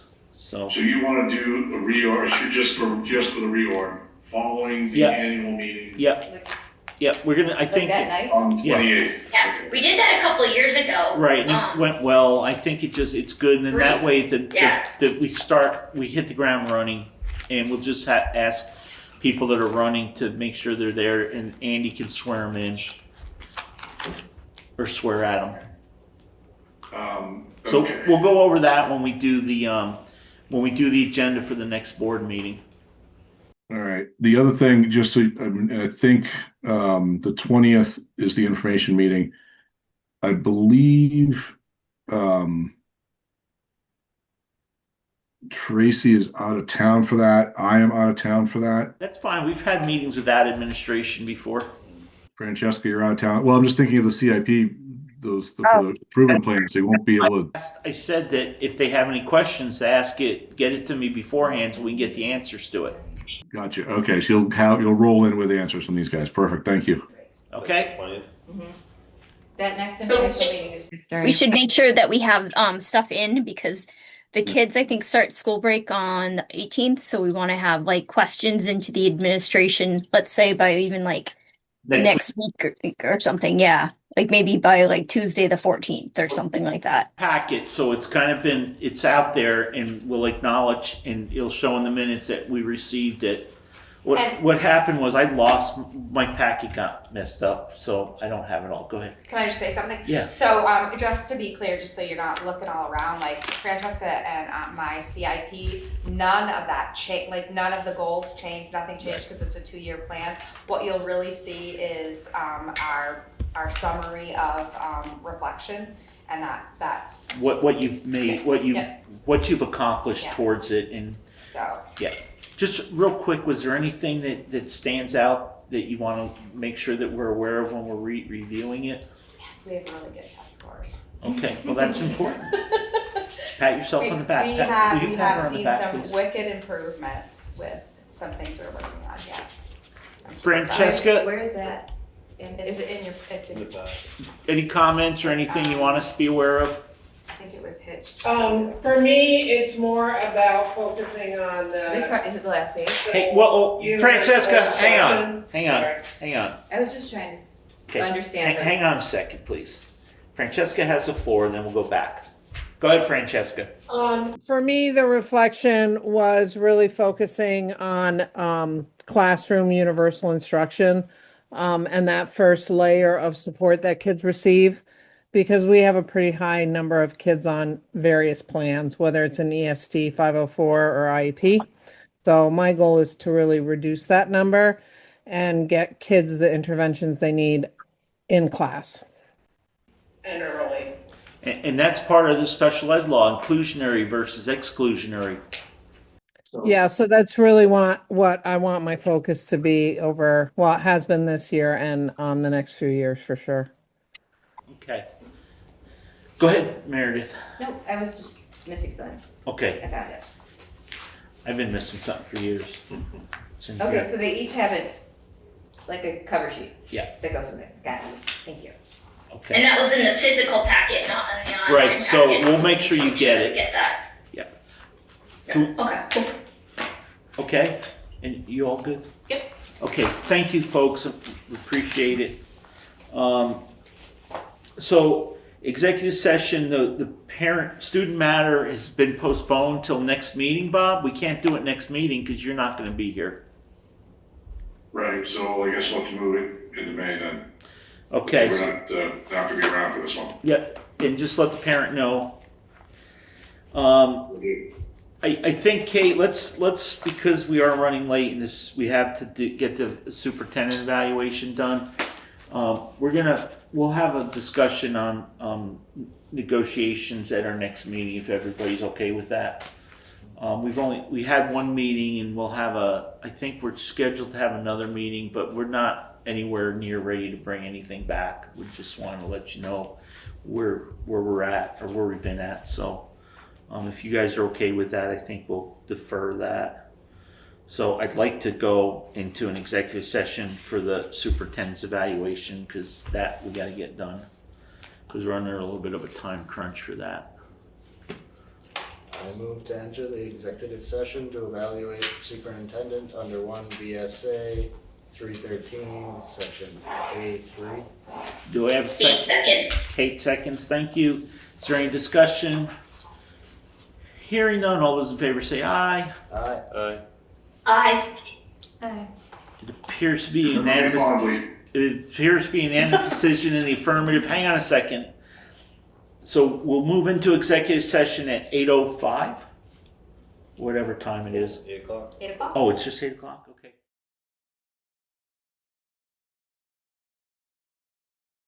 So anyways, the superintendent evaluation is completed. We will submit it electronically as we were required to. Good job, everybody. Good meeting. We have no public. We have nothing else to do. So that motion has to be seconded, but can't be debated by Second. Eli, also known as Levi. Seconded by Meredith. All those in favor say aye. Aye. Aye. That was a good one. Appears to be a unanimous decision. We're done. Thank you, folks.